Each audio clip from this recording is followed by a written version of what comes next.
Good evening to everyone भाई। जैसा आप सबको पता ही है कि सहकारिता का एग्जाम हो गया, जिसके लिए आप इतना दिन से परेशान हो ही रहे थे।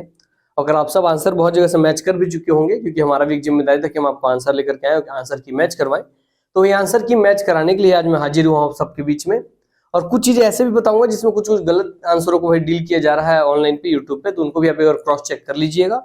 और होगा तो इस बात का ध्यान रखिएगा कि जो वीडियो बने इससे अपन आंसर आप मैच कर लीजिए, है ना। और हमारा अर्जुना क्लासेस का जो टेलीग्राम चैनल है वहां ज्वाइन कर लीजिएगा, तो वहां पूरे जो पीडीएफ है जिसमें राइट आंसर लगा हुआ, राइट आंसर वाला पीडीएफ भी हम सेंड कर देंगे। इसलिए अर्जुना क्लासेस का टेलीग्राम चैनल ज्वाइन कर लेना। इसमें 11,800 कुछ लोग हैं ना, तो वो वाला चैनल ज्वाइन करना। इसमें 11,800 कुछ लोग ज्वाइन किए हुए हैं, वो वाला टेलीग्राम ज्वाइन कीजिएगा। उसमें आपको इसका पूरा जिसमें राइट आंसर लगा हुआ होगा वो पीडीएफ भेज दिया जाएगा। आज हम डील करेंगे तो आपको बहुत सारी जगह आप पूरा सॉल्यूशन वगैरह सब देख लिए होंगे। हम आपका टाइम वेस्ट नहीं करेंगे, केवल क्वेश्चन केवल आंसर बताएंगे, कि बच्चों को उतना ज्यादा सॉल्यूशन सुनने में इंटरेस्ट रहेगा नहीं। तो क्वेश्चन उसका आंसर देखते हुए फास्ट वे में चलेंगे। हाँ, जहां डाउट है, जहां बच्चों को लेकर कुछ डाउट्स हैं, जहां विभाग भी लेकर कुछ डाउट में आएगा, तो कुछ विलोपित हो सकते हैं प्रश्न, वैसे भी हम चर्चा करेंगे। उसी क्रम में बढ़ते हुए चलिए आगे बढ़ते हैं। तो आप सबके सामने मैं सेट सी डील कर रहा हूँ। ये प्रश्नों की संख्या ऊपर नीचे होगी, आपके अलग अलग सेट होंगे, तो इसलिए आप क्वेश्चन का आंसर देखते चलिएगा, बाद में लगा लीजिएगा। हालांकि मैं बोला इसका पीडीएफ आपको मिल जाएगा, तो उसके लिए टेलीग्राम चैनल ज्वाइन कर लीजिएगा, ठीक है। चलिए, और हाँ, ये बात बता दो आपको मैं कि जो टेस्ट सीरीज थे, जो बुक थी और जो क्लासेस हुई थी, यहाँ तक कि यूट्यूब में जो हम कम्युनिटी में पोस्ट करते हैं, उसी दिन एक दिन पहले हमने पोस्ट किया था स्पेलिंग चेक वाला F7 वाला कंप्यूटर वाला क्वेश्चन, वो तक आया था। तो जो हमसे जुड़े हुए होंगे उनका पेपर बढ़िया बना ही होगा, वो निश्चित है बात। चलिए आगे बढ़ते हैं। तो पहले देखते हैं छत्तीसगढ़ का सामान्य ज्ञान वाला पोर्शन, जो कि आपका भैया है पार्ट 1, है ना, जो कि क्वालिफाइंग सेशन था। तो ये देख लेते हैं। पहला क्वेश्चन आपके सामने, छत्तीसगढ़ राज्य में प्राप्त प्राचीन शैल चित्रों के स्थलों में निम्नलिखित स्थल रायगढ़ जिले का नहीं है। तो कौन सा रायगढ़ जिले का नहीं है ये बताना था। इसमें मैं एक और चीज बताऊंगा जो आने फिर भविष्य में पूछेगा, उसको भी ध्यान रख लीजिएगा। तो कौन सा रायगढ़ जिले में नहीं है, तो सबने हमारा मटनार। इसका राइट आंसर क्या है? राइट आंसर सर मटनार। क्या है राइट आंसर? राइट आंसर है सर आपका मटनार। राइट आंसर है मटनार। क्या है? मटनार, मटनार, मटनार, है ना। इस बात का ध्यान रखिएगा। क्या right answer? Sir right answer है आपका मटनार, याद रखिएगा। और इसमें एक और बात गौर करने वाली, वो बात क्या है? ध्यान सुनिए उस चीज को, है ना। तो Matnar is the right answer, क्योंकि मटनार नाला करके आप बस्तर में बार बार सुनते रहेंगे, तो ये रायगढ़ हो ही नहीं सकता, पहली बात तो ये। दूसरा, इसमें एक और बच्चों को लेकर डाउट चल रहा है, अमर गुफा। तो अमर गुफा बता देते हैं, थोड़ा ध्यान से सुनिएगा, क्योंकि आने वाले भविष्य में फ्री हाउस क्वेश्चन बनेगा। अमर गुफा दोस्तों छत्तीसगढ़ में 2 स्थानों पर है। 2 स्थान के और भी स्थान पर, 2 जो है सबसे ज्यादा फेमस। एक तो रायगढ़ में है ही है ये, है ना, एक रायगढ़ में है ही, एक रायगढ़ में है ही, और दूसरा है दोस्तों आपके गिरौदपुरी में। कहाँ पे? गिरौदपुरी में, गिरौदपुरी में, तो याद रखिएगा। अमर गुफा नाम से 2 गुफा है, एक रायगढ़ में है और एक है दोस्तों गिरौदपुरी में। तो अमर गुफा नामक 2 गुफा है। कल को आने वाले टाइम में गिरौदपुरी वाला पूछ लेगा, तो भी ध्यान रखना है कि गिरौदपुरी में भी अमर गुफा है। हालांकि इस प्रश्न अगर रायगढ़ जिले में कौन सा नहीं है, तो मटनार नाम लेना था, क्योंकि रायगढ़ में अमर गुफा तो है, बेनीपाट भी है, बसनाजर भी है, ओंगना भी है, सिंघनपुर की गुफा है, सब चीजें हैं। क्लियर हो गई बातें? चलिए चलते हैं नेक्स्ट पे। अगला प्रश्न है, भिलाई स्थित फेरो स्क्रैप कॉर्पोरेशन लिमिटेड किस देश की कंपनी के सहयोग से स्थापित किया गया है? तो फेरो स्क्रैप मतलब समझिएगा कि इस कंपनी के लिए पूरे भारत ने ही समझौता किया है 2 देशों से, एक अमेरिका से और एक जापान से। तो दोस्तों भारत में खासकर सबसे ज्यादा जो फेरो स्क्रैप के क्षेत्र में कार्य कर रहा है वो है अमेरिका। तो यहाँ भी आंसर आपको लेना था USA, अमेरिका, संयुक्त राज्य अमेरिका इसका राइट आंसर होगा। क्या होगा इसका राइट आंसर? इसका राइट आंसर होगा संयुक्त राज्य अमेरिका, है ना, ठीक है, ध्यान रहेगा। चलिए, तो इसका राइट आंसर है अमेरिका। क्या है इसका राइट आंसर? तो इसका राइट आंसर है अमेरिका, संयुक्त राज्य अमेरिका। क्लियर हो गई बातें? चलिए,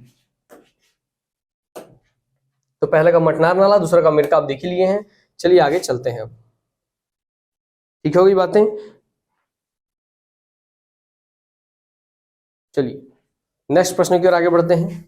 नेक्स्ट प्रश्न है, राम वन गमन पर्यटन पथ के किस स्थान को मतंग ऋषि का आश्रम कहा जाता है? तो आंसर आप सबको पता ही है, मगर मैं इसके बारे में और कुछ चीजें आपको बताऊंगा जो आने वाले फिर भविष्य में यहाँ क्वेश्चन बन सकता है। तो इसका आंसर शिवरी नारायण है भैया, मतंग ऋषि का आश्रम। किसका आश्रम? मतंग ऋषि का आश्रम। अब ध्यान से सुनिएगा कहानी को, इस शिवरी नारायण से मतंग ऋषि जी का आश्रम के बीच में क्या संबंध है, तो ध्यान सुनिए। जो माता सबरी थी, तो सबरी माता जो थी आपकी किस जनजाति में पैदा हुई थी? आने वाले समय में ये क्वेश्चन पूछेगा। तो सबरी माता थी, सबरी माता दोस्तों आपकी भील जनजाति में पैदा हुई थी। किसमें? भील जनजाति में। और भील जनजाति में आप जानते हैं कि बहुत ज्यादा पक्षियों का शिकार करना है ना, और मतलब मांसाहारी होते हैं वो, पक्षियों का शिकार करते हैं, शिकार करके भैया भोजन ग्रहण करते हैं, ये सब चीजें होती हैं। मगर यहाँ क्या विशेष बात था कि जब सबरी माता ने जन्म लिया भील जनजाति में, तो उनको ये सब चीजें पसंद नहीं थी।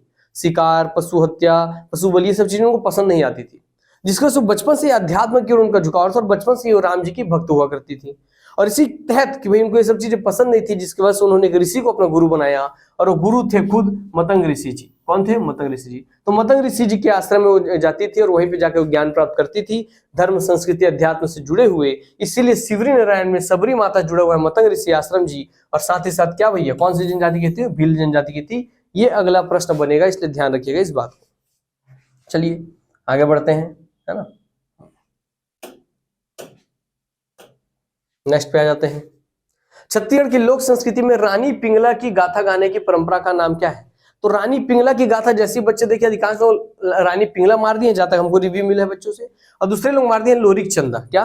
रानी पिंगला और लोरिक चंदा लोग मार दिए हैं ज्यादा से ज्यादा।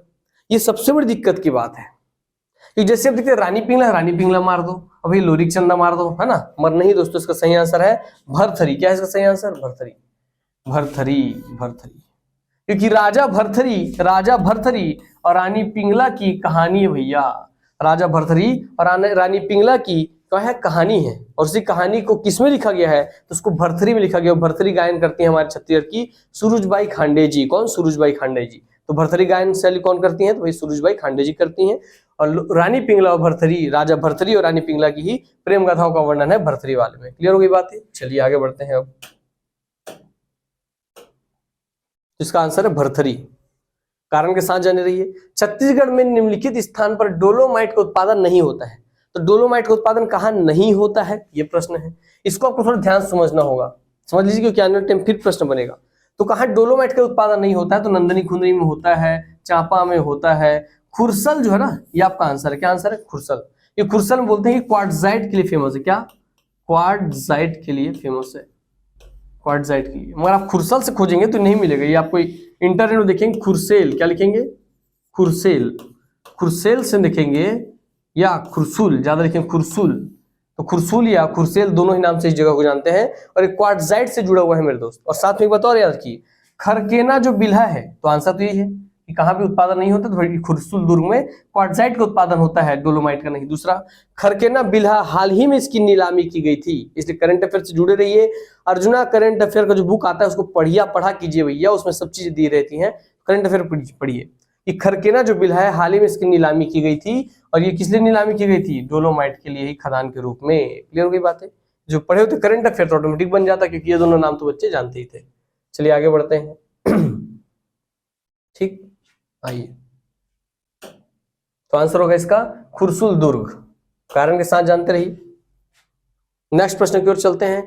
धमतरी तहसील के जंगल सत्याग्रह में मिंदु कुमार को कब पुलिस की गोली लगी थी? दो क्वेश्चन अलग है कि धमतरी का जो विद्रोह था, है ना, वो हुआ कब, वो अलग तिथि है, और उसमें गोली कब चली, ये अलग तिथि है। ध्यान रखिएगा बात, हुआ कब अलग तिथि है, गोली कब चली अलग तिथि है, तो ध्यान रखते चलिएगा।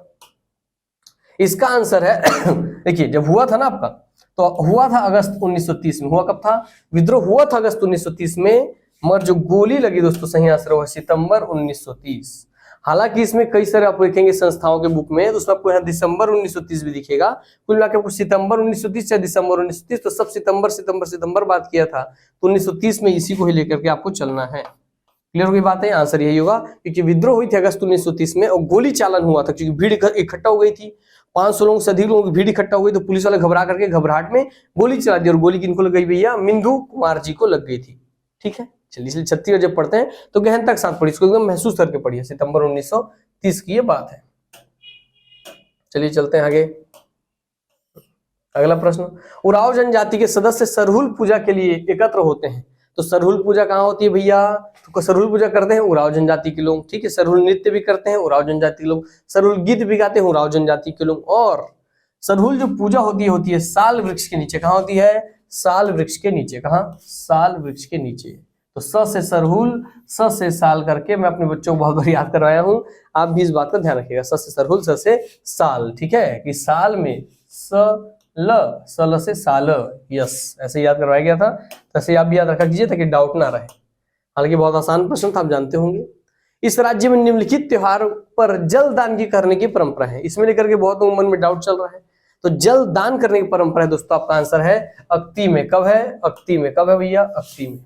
मगर फिर मैं बोल रहा हूँ, इस प्रश्न में डाउट है कि इसमें आंसर ले सकता है आपका जो विभाग है कुछ और भी, मगर अभी फिलहाल आप अक्ति मान करके चलेंगे। क्या? अक्ति में जलदान परंपरा, अक्ति में जलदान परंपरा लेकर के चलेंगे। ठीक, चलिए आगे बढ़ते हैं। आइए, सितंबर 2023 को रायपुर में, फिर एक बात बता दे रहा हूं कि जो टेस्ट सीरीज दिए थे, और मेरे से बहुत सारे बच्चों से मेरी बात हुई, डायरेक्ट फोन बात करता हूं, मैं बच्चों को सलाह देता हूं। सब बच्चे पूछे सर हम कैसे इतने बड़े सिलेबस को कवर करें, 10-10 नंबर क्लियर। मैंने उनको क्लियरली मेंशन किया था कि Chhattisgarhi language, Hindi language, Chhattisgarh computer सबका प्रीवियस ईयर पढ़ के जाइए, उससे बाहर नहीं आएगा। और हुआ वही, उससे बाहर नहीं आया। 2 से 4 प्रश्नों को छोड़ के बाकी कोई भी ऐसे प्रश्न नहीं थे जो प्रीवियस ईयर के प्रश्नों से न आए हों। मैंने एकदम क्लियरली मेंशन किया था, और जो बच्चे सब पढ़ के गए हैं उनका रिजल्ट अच्छा भी हुआ है, गारंटी उनका सिलेक्शन होगा। इसलिए एक सही गाइडेंस के थ्रू आपको पढ़ना जरूरी होता है। हर एग्जाम की सबसे रणनीति बदलनी पड़ती है ना। चलिए, इसके बाद आगे किस एग्जाम को हम फोकस करेंगे, कैसे जुड़ेंगे, उस सब पे भी हम बात करेंगे, और क्या इसका एक्सपेक्टेड कट ऑफ हो सकता है उस पर मैं आपसे चर्चा करूंगा। कट ऑफ के लिए लास्ट में जुड़िएगा, लास्ट में आपको कट ऑफ भी मैं डील करूंगा। सितंबर 2023 को रायपुर में आयोजित G20 रूपरेखा कार्य समूह की 4थी बैठक की अध्यक्षता किसने की? तो G20 की रायपुर में होने वाली, सितंबर 2023 में रायपुर में आयोजित थी G20 रूपरेखा कार्य समूह की 4थी बैठक की अध्यक्षता किन्होंने की? तो आंसर भैया सुश्री चांदनी रैना जी। क्या है? सुश्री चांदनी रैना जी। कौन? चांदनी रैना जी। अब कई लोग G20 देखकर सीधा विदेशी नाम मार दिए, जॉर्जिया मेलोनी, नहीं बेटा, है ना। कई लोग नीलमा सीतारमण जी मार दिए, फेमस नाम है, नहीं। आंसर क्या आपका? सुश्री चांदनी रैना जी। कौन? चांदनी रैना जी। इस बात का ध्यान रखिएगा, आंसर है सुश्री चांदनी रैना। एक एक आंसर यही याद करवा दूंगा, इसलिए चिंता मत कीजिए, ठीक है। चलिए आगे बढ़ते हैं नेक्स्ट प्रश्न की ओर। छत्तीसगढ़ पुलिस विभाग द्वारा महिला सुरक्षा हेतु तैयार ऐप है। आपको यकीन नहीं होगा, एसआई वाले जब वैकेंसी हो रही थी और जब जितने भी लेडीज आया करती थी और एग्जाम के लिए, खासकर इंटरव्यू के लिए, तो इंटरव्यू पैनल में मैं शामिल था, इंटरव्यू ले रहा था, सबसे मैंने प्रश्न पूछा होगा, लगभग सबसे मैंने प्रश्न पूछा था, क्योंकि फीमेल थी और फीमेल के लिए पूछा जाता है, तो बार पूछा था मैंने कि छत्तीसगढ़ पुलिस विभाग द्वारा महिलाओं की सुरक्षा हेतु कौन सा ऐप चलाया जाता है? तो उसका नाम है अभिव्यक्ति ऐप। कौन सा ऐप? अभिव्यक्ति ऐप। सर, अभिव्यक्ति ऐप चलाया जाता है महिला सुरक्षा हेतु। कौन सा? महिला सुरक्षा हेतु। और इसके 3 मुख्य उद्देश्य भी हैं, उस पर मैं उनसे पूछता था, मगर आपसे वो नहीं पूछेगा, ठीक है। तो पुलिस विभाग से जुड़ा हुआ था अभिव्यक्ति ऐप, ध्यान रखिए, फीमेल सुरक्षा से जुड़ा हुआ है, ठीक। चलिए अगला जाते हैं। तो पार्ट 1 आपका कंप्लीट हो गया। पार्ट 1 के अंदर देखिए, दूसरा नॉलेज ऑफ छत्तीसगढ़ी लैंग्वेज। तो पार्ट 1 के 2 हिस्से थे, एक छत्तीसगढ़ी लैंग्वेज वाला। तो देखिए अब छत्तीसगढ़ खत्म हो गया, अब छत्तीसगढ़ी भाषा वाले में हम आ गए हैं। तो ये देखने चालू करते हैं छत्तीसगढ़ी भाषा का, ठीक है। चलिए, ओह दिन भर काम करत रहीस। बहुत ध्यान समझिएगा, ताकि अब दोबारा कभी एग्जाम बैठे तो इस तरीके से सोच करके पेपर सॉल्व कीजिएगा, इसलिए मैं हर एक चीज बताते चलता हूँ, ध्यान देते चलिए। ओहर दिन भर काम करत रहीस, यहाँ पे काम क्या है बाबू? देखिए, क्रिया है। काम मतलब जिसमें भी आपका फिजिकल बॉडी का फिजिकल मूवमेंट इंक्लूड हो, जैसे काम करना, दौड़ना, कूदना, फांदना, चलना, है ना, नाचना, जहां भी फिजिकल बॉडी का फिजिकल एक्टिविटी हो वो सब क्रिया है। तो पहली बात तो यहाँ दौड़ना बोल दिया है, तो दौड़ना, मैंने काम करना मतलब काम करना का मतलब भी फिजिकल मतलब क्रिया, तो क्रिया तो होना ही था, तो बाकी सब तो यहीं खत्म हो जाते हैं, बाकी सब यहीं पे खत्म हो जाते हैं, क्योंकि पहली बात तो क्रिया है काम करना। उसमें बोला है इसमें दिन भर क्या है, तो भैया काम एक क्रिया है, और क्रिया की विशेषता क्या बता रहा है कि वो दिन भर काम किया। प्रतीक सर रात भर पढ़ाते हैं, 18 घंटे पढ़ाते हैं, 16 घंटे पढ़ाते हैं, तो मेरे पढ़ाना क्या है? मेरी क्रिया है। और मैं 18 घंटे पढ़ाता हूँ, क्या बता रहा है कि मेरी क्रिया की क्या विशेषता है कि मैं 18 घंटे पढ़ाता हूँ, तो मेरी क्रिया की विशेषता बता रहा है। तो दिन भर क्या है? दिन भर काम करने में, काम जो है क्रिया है और इसकी विशेषता बता रहा है दिन भर, तो क्रिया की विशेषता बताने वाले को क्रिया का विशेषण कहते हैं, इसलिए आंसर होगा क्रिया का विशेषण। क्लियर हो गई बात? चलिए दूसरे यहाँ देखते हैं, अगल बगल देखते चलते हैं। नान कुंटूरा बुलक बुलक के पार बांध है, जनोला का क्या अर्थ है? आप जाइए, यूट्यूब में भी पढ़ा है, इसलिए बोला आप जुड़े रहते तो आपको दिक्कत नहीं होता। जाइए यूट्यूब में देखिए, अभी मेरा वीडियो पढ़ा है, उसमें मैं ये वाला जनोला एग्जैक्ट करवाया हुआ हूँ। नान कुंटूरा कूद कूद के पार बांध है, और इसका आंसर हमने पढ़ाया हुआ है सुई धागा। क्या? सुई धागा। सुई भाई छोटा सा होता है नानकुन, उसमें रस्सी फंसाते हैं और कूद कूद के सब चीज को बांध देता है आपस में। यस, तो नानकुंटूरा कूद कूद के पार बांध है, सुई धागा इसका आंसर है। क्लियर हो गई बात? इसका आंसर है क्रिया विशेषण, इसका आंसर है सुई धागा। चलिए आगे चलते हैं अब नेक्स्ट अगले वाले पे, है ना। आइए, अस्वस्थ होना के लिए छत्तीसगढ़ी मुहावरा। अस्वस्थ हो जाएंगे तो क्या करेंगे? देखिए, जब भी आप बीमार पड़ते हैं, खुद महसूस कीजिए, जब भी सर हम अस्वस्थ होते हैं, बीमार होते हैं, तो हम क्या करते हैं?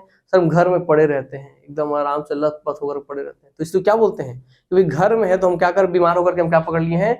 कुरिया धर लिए हैं, है ना? हम अपना घर धर लिए, अपना बिस्तर धर लिए, अपना बेड धर लिए हैं, या घर में घुसे हुए हैं, तो उसी को बोलते हैं भैया कुरिया धरना। क्या स्वस्थ होना का मतलब है कुरिया धरना। क्या है? कुरिया धरना। क्या है? कुरिया धरना, कि भैया स्वस्थ होगी तो कुरिया ला धरदारी, मैंने अपने घर को धर लिया है, वहीं बैठता ना निकलता है ना कुछ, ताकत ही नहीं है, बीमार है। तो दूसरा, हाथ मारना।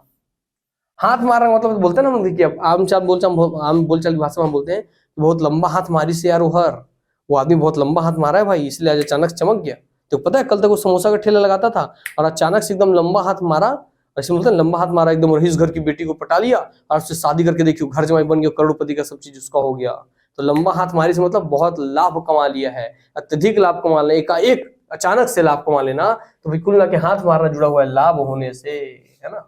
यस, तो दोनों याद रखिएगा। चलिए चलते हैं आगे।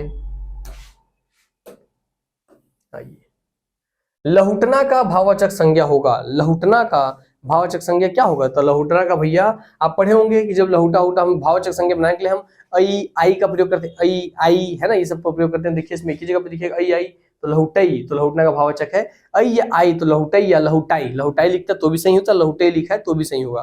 तो आई का प्रयोग करते हैं, तो आई से लहुटाई यही पे दिख रहा है आपको, है ना? यही पे आपको दिख रहा है, बस भैया आ जाओ। यस, लहुटाई या लहुटाई। एक चिड़ै ऐसा पूछी में 2 पैसा। तो एक ऐसी चिड़िया जिसके पूंछ में 2 पैसा है। अब नीलकंठ बहुत सोच रहे हैं तो भाई उसके गले में होते हैं कलर, है ना? कोयल बहुत लोग सोचे थे, नहीं।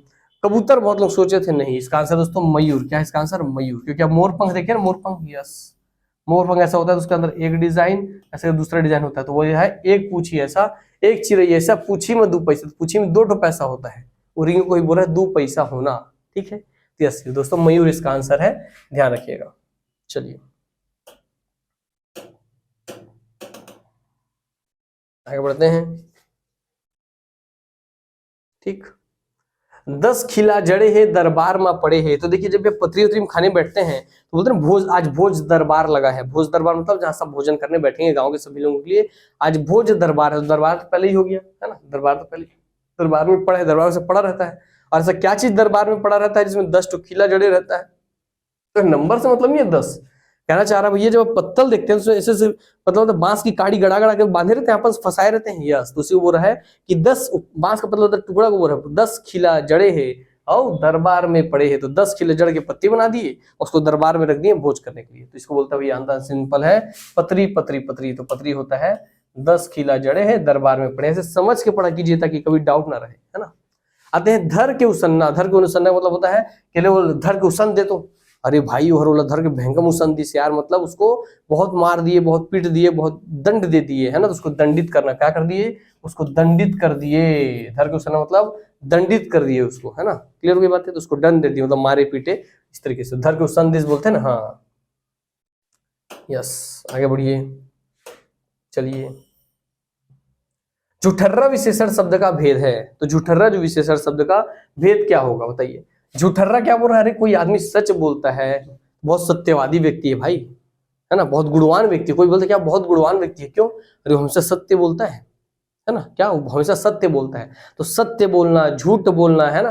हमेशा अच्छी बातें करना, अच्छा दिखना, अच्छा पहनना, अच्छा उड़ना, जो आप देखते हैं कि जो मेरी इनको दिखा रहा है, मेरी क्वालिटीज को दर्शा रहा है, मेरे गुण को दर्शा रहा है। क्या बोलते हैं कि बहुत गुणवान व्यक्ति है, क्यों? कि हमेशा सत्य बोलता है। तो सत्य बोलना आपके गुण को दर्शाता है, वैसे झूठ बोलना भी आपके गुण को ही दर्शाता है।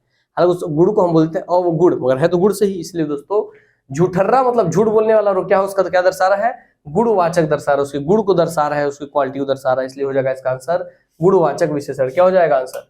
गुणवाचक विशेषण। गुणवाचक विशेषण। क्लियर हो गई बातें? आंसर हो जाएगा गुणवाचक विशेषण। आते हैं नेक्स्ट इस पे, रंधनी खोली में कौन सा समास है? तो रंधनी खोली में कौन समास है? तो रांधने के लिए खोली या रांधे बर खोली। देखिए हिंदी में रांधने के लिए खोली या रांधे बर खोली, तो रांधे बर खोली, है ना? रांधे बर खोली, ठीक है? रांधे बर खोली, तो जहां बर बर आता है दोस्तों, रांधे बर खोली, है ना? उसने बर बर्तन, इसे जहां बर बर आ जाता है वो क्या हो जाता है? देखिए द्वंद, द्रव्यवी, कर्मधार है, तत्पुरुष। तो आंसर दोस्तों तत्पुरुष समास कौन सा है, रांधे बर खोली, जहां बर आएगा हो जाएगा तत्पुरुष समास। क्लियर हो गई बातें, चलिए तत्पुरुष समास आगे चलते हैं।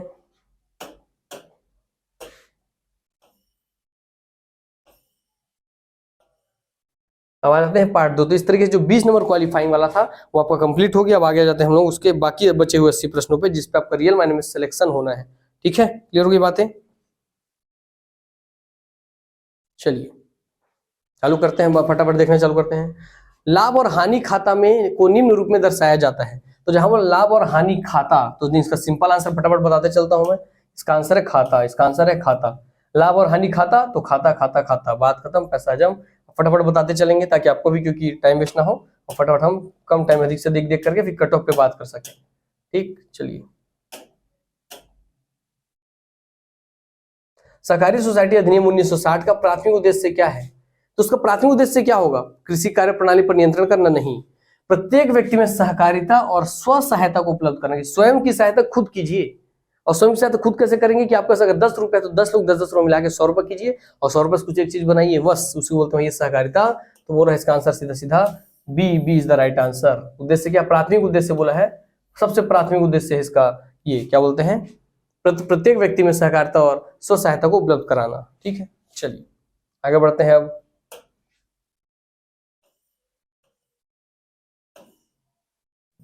सहकारी सोसाइटी अधिनियम 1960 के अंतर्गत सोसाइटी का परिसमापन किया जाता है। तो परिसमापन किसके तहत किया जाता है? तो याद रखिए, परिसमापन भैया धारा 59 में, इसलिए बहुत बच्चे डाउट में गए। परिसमापन 59 में, मगर परिसमापन किया जाता है तो करना है तब कैसे करेंगे? तो धारा 59 और कम से कम 3/4 सदस्यों के आवेदन पर। तो answer B is the right answer, है ना, answer B is the right answer. ये टेस्ट सीरीज में बुक में अलग से इसको मेंशन किया गया है, पूरा ध्यान दिखा करके। ये तो जो पढ़े होंगे बुक से टेस्ट सीरीज से, उनका ये बना ही होगा। ठीक, चलिए आते हैं आगे। सहकारी सोसाइटी के पंजीयन की प्रक्रिया क्या है? तो पंजीयन की क्या प्रक्रिया, आप कैसे पंजीयन करवा सकते हैं, है ना? तो आवेदन पत्र को भरकर रजिस्ट्रार के यहाँ जमा करना, सिंपल सी बात है। आवेदन पत्र को भरकर रजिस्ट्रार के यहाँ जमा करेंगे आप, तो उसका हो जाएगा भैया आपका पंजीयन हो जाएगा। तो पंजीयन का सारा अधिकार किसके हाथ में? रजिस्ट्रार के हाथ में। सबसे बड़ा अधिकारी है सहकारिता सोसाइटी में, सबसे ज्यादा पावरफुल, सबसे बड़ा नहीं, सबसे ज्यादा पावरफुल, जिसके बहुत सारी शक्तियां हैं, वो कौन है? तो सहकारिता अधिकारी में रजिस्ट्रार होता है। रजिस्ट्रार, बहुत सारी शक्तियां इसके हाथ में होती हैं, इस बात का ध्यान रखिएगा। चलिए आगे नेक्स्ट प्रश्न पे। सहकारी सोसाइटी अल्पकालीन सहकारी साख संरचना के अंतर्गत आते हैं। तो सहकारी सोसाइटी अल्पकालीन सहकारी साख संरचना के अंतर्गत आते हैं। ये उपरोक्त सभी तीनों ही आते हैं, तीनों ही अल्पकालीन कृषि ऋण देते हैं, तीनों ही अल्पकालीन कृषि ऋण देखते हैं। राज्य सहकारी बैंक राज्य में हो गया, केंद्रीय सहकारी बैंक जिला स्तर पे हो गया, प्राथमिक कृषि साख समिति अलग हो गया। ठीक है, ग्रामीण स्तर पे। ठीक, तो हो गया भैया आपको, देखिए ग्रामीण स्तर पे, जिला स्तर पे और राज्य स्तर पे तीनों हो गया, तीनों ही देते हैं अल्पकालीन कृषि ऋण। चलिए आगे बढ़ते हैं। अब मनी लॉन्ड्रिंग रोकथाम अधिनियम PMLA, है ना, कब लागू किया गया? तो मनी लॉन्ड्रिंग रोकथाम अधिनियम लागू किया गया, बताइए कब? इसको लेकर के बहुत सारे लोगों में डाउट था। तो 1 जुलाई 2005, इसका आंसर क्या है? 1 जुलाई 2005, 1 जुलाई 2005, 1 जुलाई 2005 भैया मनी लॉन्ड्रिंग रोकथाम अधिनियम 1 जुलाई 2005 है इसका डेट, याद रखिएगा 1 जुलाई 2005। चलिए आगे बढ़ते हैं फटाफट, इसलिए टाइम आज वेस्ट नहीं करेंगे, सीधा आंसर देखिए, काम खत्म। सोसाइटी का निक्षेप बीमा निम्न प्रावधान के अनुसार किया जाता है।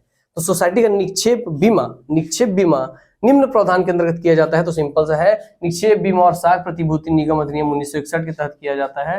ये स्पेशली टेस्ट सीरीज में और आपके बुक में मेंशन है ये चीज भी स्पेशली, है ना। एक अलग से वीडियो बनाऊंगा मैं जिसमें स्पेशली बुक के किस किस पेज से कौन से क्वेश्चन डायरेक्ट उठ करके आया है, वो भी आप जल्द ही आपको मिलेगा, 1-2 दिन में। इसलिए मिलेगा ताकि जब आप देखिए ना, तो मैं इसलिए दिखाता हूँ कि अर्जुना की बुक से जब आप देखें, आपको पता है कि बुक में जब हम पढ़ते हैं तो किस हिस्से पे हमको ज्यादा ध्यान देना है, तो एनालिसिस को जरूर देखिएगा, ताकि आने वाले भविष्य में किसी पुस्तक वैकेंसी में जब हम पुस्तक निकालें तो आपको पता हो कि किसी बुक के किस सेक्शन को हमको ध्यान से पढ़ना है। तो मैं आपको एग्जैक्ट बताऊंगा कि बुक के इस पेज से इस नंबर से पूरा बुक का PDF लगा करके दिखाऊंगा कि किस जगह से वाला क्वेश्चन बन के आया था। ठीक है, तो एनालिसिस जरूर देखिएगा, और टेस्ट सीरीज वाला भी होगा तो उसको मैं बना करके आपको अवेलेबल करवा दूंगा। ठीक, चलिए फिलहाल आगे बढ़ते हैं, क्योंकि बहुत सारे प्रश्न आए हैं टेस्ट सीरीज से बुक से, तो टेंशन ही नहीं हो सब चीज का। आइए आगे बढ़ते हैं। सहकारी सोसाइटी के प्रबंध मंडल का कार्यकाल होता है, प्रबंध मंडल का कार्यकाल होता है किस? पहली मीटिंग से पहली मीटिंग से 5 साल, पहली मीटिंग से 5 साल, इसमें 5 साल ऑप्शन में नहीं, इसलिए ये क्वेश्चन होगा विलोपित। क्या 5 साल होता है यहाँ, 1 साल 2 साल 3 साल 4 साल दिया है, तो ये आंसर होने वाला है क्या भैया, विलोपित, है ना, याद रखिएगा। चलिए, सहकारी सोसाइटी अधिनियम के तहत रजिस्ट्रार सहकारी सोसाइटी का योगदान क्या है? तो रजिस्ट्रार सहकारी सोसाइटी का योगदान क्या है? तो सहकारी सोसाइटी को ऑडिट कराना, करना नहीं कराना, हाँ करवाता है अधिकारियों के माध्यम से, वो सही बात। सहकारी सोसाइटी का पंजीयन कराना, बताया था पंजीयन के रजिस्ट्रार के पास जाके करते हैं, यस। तो पंजीयन कराना तथा उस पर नियंत्रण करना, यस। सहकारी सोसाइटी को वित्तीय सहयोग देना, यस। तो वही उसको वित्तीय सहयोग भी दिलवाना किसका है, रजिस्ट्रार के हाथ में। तो उपरोक्त सभी सही है, इसका आंसर होगा उपरोक्त सभी। क्या होगा आंसर, इसका आंसर होगा उपरोक्त सभी, उपरोक्त सभी, उपरोक्त सभी। क्लियर हो गई बातें? चलिए आगे बढ़ते हैं अब।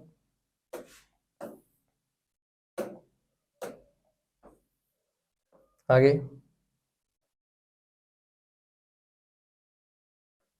उद्देश्य, हाँ 30।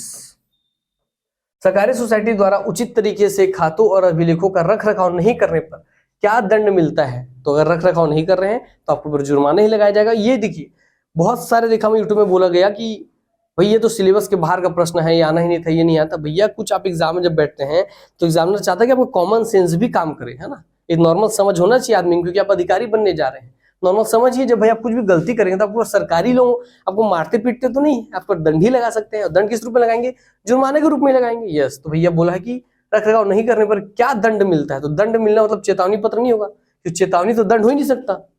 दंड क्या है, सजा हो जाना। तो जब दंड की बात किया तो चेतावनी तो हो गई नहीं। कर्मचारियों का निलंबन, कर्मचारियों को निलंबित कैसे कर देगा? अगर रख रखाव नहीं हुआ है तो निलंबित कैसे कर देगा? भैया उनको निलंबित कर दिया तो काम कौन संभालेगा? कॉमन सेंस की बात ही नहीं हो गई है। विशेष दंड का उल्लेख नहीं, तो विशेष दंड को कोई अलग से कोई उल्लेख मिलेगा? ऐसा कोई उल्लेख है ही नहीं। हाँ सही बात है, नॉर्मली क्या उनके ऊपर जुर्माना ही लगेगा, ठीक है, तो जुर्माना ही लगेगा। ये बता रहा हूँ कि इसका आंसर लेना है जुर्माना, मगर इसमें एक याद रखिए योग आपको ये भी ले सकता है, हालांकि जुर्माना मेंशन है, तो याद रखिए जुर्माना के साथ चलते चलिए, जुर्माना इसका सही बात है, ठीक। तो आंसर है जुर्माना, ठीक है। तो भैया अभिलेखों का रखरखाव नहीं करने पर क्या दंड मिलेगा? तो आपको जुर्माना भरना पड़ेगा। ये कॉमन सेंस से बनाने वाला प्रश्न था, इसके लिए पढ़ने की आवश्यकता नहीं थी। बैंकिंग नियंत्रण संशोधन अधिनियम 2020 का उद्देश्य क्या है? उद्देश्य क्या है बताइए? तो बैंकिंग नियंत्रण बैंकों को नियंत्रण करने का संशोधन जो किया गया था अधिनियम में 2020 का, उसका उद्देश्य क्या है? सहकारी बैंकों की कार्यप्रणाली पर नियंत्रण करना, आरबीआई द्वारा सहकारी बैंकों को अधिक नियंत्रण शक्ति देना, बैंकों की आपसी स्पर्धा को प्रमोट करना। तो देखिए ये सारी ही चीजें उसका उद्देश्य है। क्या है उसका उद्देश्य? सारी चीजें उसके उद्देश्य हैं। उपरोक्त सभी आंसर होगा उपरोक्त सभी, ठीक है, ठीक। तो ये हो गया उपरोक्त सभी। चलिए आगे बढ़ते हैं अब। चलिए सहकारी सोसाइटी की आम सभा की, देखिए क्योंकि हम 20 क्वेश्चन पढ़ लिए हैं, 45 तक 25 क्वेश्चन आए थे सहकारी अधिनियम बैंकिंग वाले से, 45 तक यही चलेंगे। सहकारी सोसाइटी की आम सभा की बैठक का क्या महत्व है? तो सहकारी सोसाइटी की आम सभा की बैठक का महत्व यही कि आम सभा कोई नॉर्मल बोलने में आम सभा है, आम सभा सबसे पावरफुल सभा होती है, क्योंकि इसी में ही सारे इंपोर्टेंट निर्णय और डिसीजन लिए जाते हैं, है ना। तो क्या होगा, सिंपल बात, आम सभा में निर्णय डिसीजन लेना है। निर्णय वाला देखिए कहाँ पे आपको दिख रहा है, तो ये दिख रहा है, इसमें महत्वपूर्ण निर्णय लिए जाते हैं, तो इसमें उच्च प्राधिकृत अधिकार होते हैं और इसमें महत्वपूर्ण निर्णय लिए जाते हैं। क्या हो गया, निर्णय लिए जाते हैं। तो इसका आंसर होगा B, B is the right answer. महत्वपूर्ण निर्णय लेने के लिए, भैया आप मीटिंग कर रहे हो, आम सभा की बैठक कर रहे हो, बैठक में कोई निर्णय ही तो लेना चाहेंगे ना आप। यस, कॉमन सेंस था, इसमें भी नहीं पढ़ते तब भी बनना था ये। चलिए आगे बढ़ते हैं। सहकारी सोसाइटी में रिजर्व फंड का प्राथमिक उद्देश्य क्या है? तो सहकारी सोसाइटी में रिजर्व फंड का, रिजर्व क्यों रखा, कोई फंड रिजर्व क्यों रखा जाता है, उसका प्राथमिक उद्देश्य क्या है? तो फंड रिजर्व करने का सबसे प्राथमिक उद्देश्य क्या है? कि देखिए जैसे आप अपने घर में कुछ पैसा बचा के रखते हैं ना, किस लिए? अचानक कुछ मुसीबत आ गया, कभी तबियत खराब हो गया, कुछ बीमारी आ गई, बच्चों का एडमिशन कराना पड़ गया, कुछ चीज अचानक से सामने इमरजेंसी सामने आ गई, तो हैंडल करने के लिए पैसा होना चाहिए। हाँ हर कोई करता है, आपके पेरेंट्स भी करते होंगे, आपके फादर भी करते होंगे, मदर भी करती होंगी, सब करते होंगे, यस। तो हम कुछ पैसा बचा के क्यों रखते हैं? ताकि मुसीबत में हमारे काम आए, सम नॉर्मल कॉमन सेंस। तो वही तो है, बोले कॉमन सेंस से बनने वाला था क्या, वे मुसीबत में आपका काम है। देखिए क्या क्या दिया है, अप्रत्याशित क्षति और कंटेंजेंस को पूरा करना। अप्रत्याशित क्षति जो कि आपको आशा नहीं थी, अप्रत्याशित, अप्रत्याशित मतलब जिसकी आपको आशा नहीं थी, ऐसी क्षति हो जाए अचानक से। कंटेंजेंसीज को पूरा करना, तो ऐसे क्षति होने पे जो नुकसान होता है उसको रिकवर करना, उसको पूरा करने के लिए भैया आप क्या रखते हैं, प्राथमिक आप फंड रखते हैं, है ना, रिजर्व फंड बनाते हैं। तो क्या अप्रत्याशित क्षति और कंटेंजेंसीज को पूरा करना इसका उद्देश्य होगा। आंसर सिंपल सा बात खत्म, ठीक। चलिए बोला ना, सब कॉमन सेंस का था। अब जब घबरा के गए हैं एग्जाम में, तब घबरा के ही गलती की होंगे। अगर आप नॉर्मल सेंस से भी सोचते तो बहुत सारे क्वेश्चन में देखा, बहुत सारे प्रश्न कॉमन सेंस से बन रहे हैं। बिना पढ़े बैठे भी आदमी अगर खुला एकदम खुश होकर जाता, मन मिजाज खुश रख के, और प्रश्नों को बस ध्यान से पढ़ के शब्दों को समझ होता, तो आंसर बना लेता। बहुत सारे प्रश्न वैसे ही हैं। आदिवासियों के लिए सहकारिता कहलाती है, सहकारिता क्या कहलाती है? तो इसके लिए भी एक क्लियर से एक तो शब्द था, अगर आप ध्यान नहीं दिए होंगे, LAMPS। आदिवासियों के लिए स्पेशली अलग से बनाया गया था ये, ठीक है। तो आदिवासियों के लिए सहकारिता कहलाती है लैम्प्स, और लैम्प्स यहीं पे ऐसे हिंदी में लिख करके दे दिया है, देखिए यहाँ पे लिख दिया है, यस। तो लैम्प्स, तो लैम्प्स सहकारी सोसाइटी कहलाती है आदिवासियों वाली संस्था। क्लियर हो गई बातें? चलिए भैया,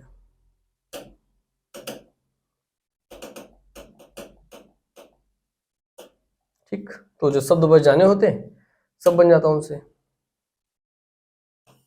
आइए नेक्स्ट प्रश्न पे आते हैं, 35 पे। बैंकिंग रेगुलेशन एक्ट 1949 कब लागू हुआ? तो 1949 का जो एक्ट है ये 1949 में ही लागू हो गया। कब लागू हो गया? 1949 में ही। और उसका डेट भी मैं लिख के रखा था, 16 मार्च वगैरह कुछ था, है ना। आपको दिखा देते हैं एक बार। कितना नंबर प्रश्न भैया? ये 35 नंबर, ठीक है। और यही देखिए, इसमें सब में आंसर लगा दिया हूँ मैं, इसका ही पीडीएफ डलवा दूंगा आपको, है ना। तो अर्जुना टेलीग्राम चैनल ज्वाइन कर लें, इसमें सब में हर क्वेश्चन का राइट आंसर लगा दिया गया है, तो उसको क्रॉस चेक कर सकते हैं बाद में भी। अभी एक बार सुन लीजिए, समझ लीजिए, बाद में क्रॉस चेक कर लीजिएगा उससे। तो टेलीग्राम चैनल ज्वाइन कर लीजिएगा, ठीक। फिलहाल अभी इससे मैच कर लीजिएगा। चलिए, तो देखिए 16 मार्च 1949 है ना। तो डेट भी याद रख लीजिएगा, क्या भविष्य में कभी हो तो काम आए। तो कब? 1949 में ही, कब? 16 मार्च को, है ना। 16 मार्च 1949 को ही यह अधिनियम लागू हो गया था, ठीक है। चलो आगे बढ़ते हैं भैया अब। चलिए नेक्स्ट प्रश्न। सोसाइटी अधिनियम के अनुसार कौन संचालक मंडल को हटा सकता है? तो संचालक मंडल को कौन हटा सकता है? जो पूरा संचालक मंडल है उसको कौन हटा सकता है? संचालन करने वाला मतलब जो हर पूरे सहकारी सोसाइटी का संचालन पूरा संभाले, उसका पूरा संचालन करता हो, तो उसको कौन हटा सकता है? तो आंसर क्लियरली है भैया, उसका रजिस्ट्रार उसको हटा सकता है। क्योंकि मैं बोला ना कि सर्वाधिक अधिकार किसके पास है, जो बहुत सारे काम को हैंडल करता है सहकारी सोसाइटी से जुड़े हुए, वहां अधिकार प्राप्त है रजिस्ट्रार को। तो याद रखेंगे, संचालक मंडल को हटा सकता है वो है रजिस्ट्रार। कौन? रजिस्ट्रार। क्लियर हो गई बातें? चलिए आइए आगे बढ़ते हैं।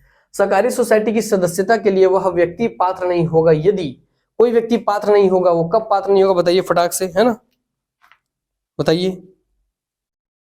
जैसे कब आपका पात्र नहीं होगा, ठीक।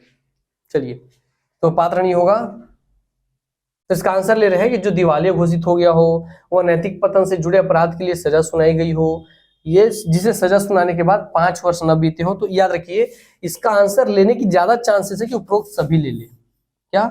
इसका ऑप्शन ले ले डी, है ना, कि भैया सभी उपरोक्त सभी, इनमें से किसी भी कारण में अगर संलिप्त है तो व्यक्ति पात्र नहीं होगा, ठीक। बस क्योंकि जो खुद दिवालिया है वो कैसे भी सहकारी सोसाइटी में योगदान कर पाएगा? नहीं कर पाएगा, इसलिए उसको हटा दिए। जो नैतिक पतन से जुड़े अपराध के लिए उसको सजा मिल रही है, वैसे कैदी आदमी को रखना ही नहीं है। जिसको सजा सुनाने के बाद 5 वर्ष न बीते हों, वो आदमी भी नहीं ज्वाइन कर सकता। 5 वर्ष बीतने के बाद ज्वाइन कर लेगा, मगर यहाँ पे यही वाला आंसर तो आप डी ले लेंगे, मगर इसमें ये वाला एक विवाद में फंस सकता है अगर लोग क्लेम करे तो। क्योंकि यहाँ जिसे सजा सुनाने के बाद 5 वर्ष न बीते हो नहीं है, जिसे सजा पूरी करने के बाद, मतलब ये सजा सुनाना कि आज मैं जज साहब सजा सुना दी कि आज से 5 साल की तुमको सजा होती है, और निकल गया, तो सजा सुनाने के बाद 5 वर्ष न बीते हो, तब वो बोला। मगर रियल मायने में क्या है इसका, जो लिखित तौर पे वो है कि सजा खत्म हो गई, जब आपकी समाप्त हो गई, तो समाप्ति के 5 वर्ष बाद, इसलिए इसके कारण यहाँ समाप्ति, सजा समाप्त होने के 5 वर्ष बाद, 5 वर्ष अगर नहीं बीते हैं तो भैया वो सम्मिलित नहीं हो सकता, ठीक है। ये केस है, मगर इसके वजह से विवाद फंस सकता है। तो इस क्वेश्चन में याद रखिएगा, हालांकि इसमें 2 चीजें आ रहे हैं अंदर, तो उपरोक्त सभी लेने के चांसेस ज्यादा है, मगर इसके वजह से विलोपित भी हो सकता है या विवाद हो सकता है इस प्रश्न पे, या क्लेम करेंगे अगर बच्चे तो, नहीं तो यही ले लेगा, ठीक। चलिए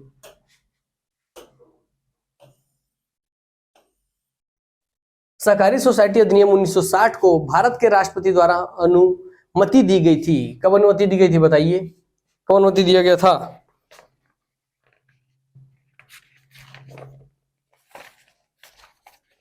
सब आप लोगों ने लगा लगा के रखा हुआ है, ठीक। तो दिया गया था अनुमति, सहकारी सोसाइटी अधिनियम 1960 को राष्ट्रपति द्वारा अनुमति दी गई थी 28 अप्रैल 1961 को। कब? 28 अप्रैल 1961 को, याद रखिएगा 28 अप्रैल 1961 को। क्लियर हो गई बातें? चलिए आगे बढ़ते हैं। स्थायी परिसंपत्तियों को यह भी कहा जाता है, नाम ही दे दिया स्थायी, और परिसंपत्ति तो स्थायी परिसंपत्ति को स्थिर ही बोलेंगे, तो स्थिर परिसंपत्ति है ना, तो स्थायी परिसंपत्ति को स्थिर परिसंपत्ति भी कहते हैं। बात हो गई, चलिए सर, बात हो गई सर। नेक्स्ट, कृषि गतिविधियों के लिए क्या सहकारी सोसाइटी अपने सदस्यों को वित्तीय सहायता देती है? बताओ, देती है क्या वित्तीय सहायता? कृषि गतिविधियों के लिए क्या सहकारी सोसाइटी अपने सदस्यों को वित्तीय सहायता देती है? तो हाँ, देती है। सहकारी सोसाइटी बनी क्यों है? तो हाँ, देती है, और बिना किसी प्रतिबंध के देती है, बिना किसी प्रतिबंध के देती है उनको भैया, तो याद रखिएगा, हाँ देती है और बिना किसी प्रतिबंध के देती है। क्लियर हुई बातें? यस, क्योंकि उनका काम ही है सहयोग देना। ठीक, चलिए आगे बढ़ते हैं। बैंकों द्वारा उन ऋणों को गैर निष्पादित परिसंपत्तियों के कैटेगरी में डालते हैं जिसका बात कर नॉन परफॉर्मिंग एसेट। किसका बात कर रहा है? यहाँ बात कर रहा है दोस्तों आपके एनपीए का, एनपीए नॉन परफॉर्मिंग एसेट, जिनका बोलते हैं हिंदी में बोलते हैं हम लोग क्या, गैर निष्पादित परिसंपत्ति। इसका कितने दिन के अगर तक अगर भुगतान नहीं करेंगे तो एनपीए घोषित हो जाएगा।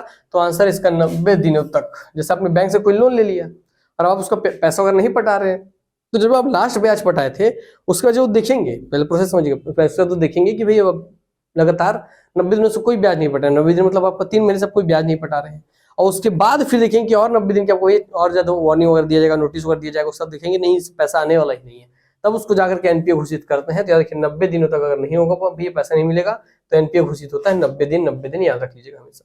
ठीक, चलिए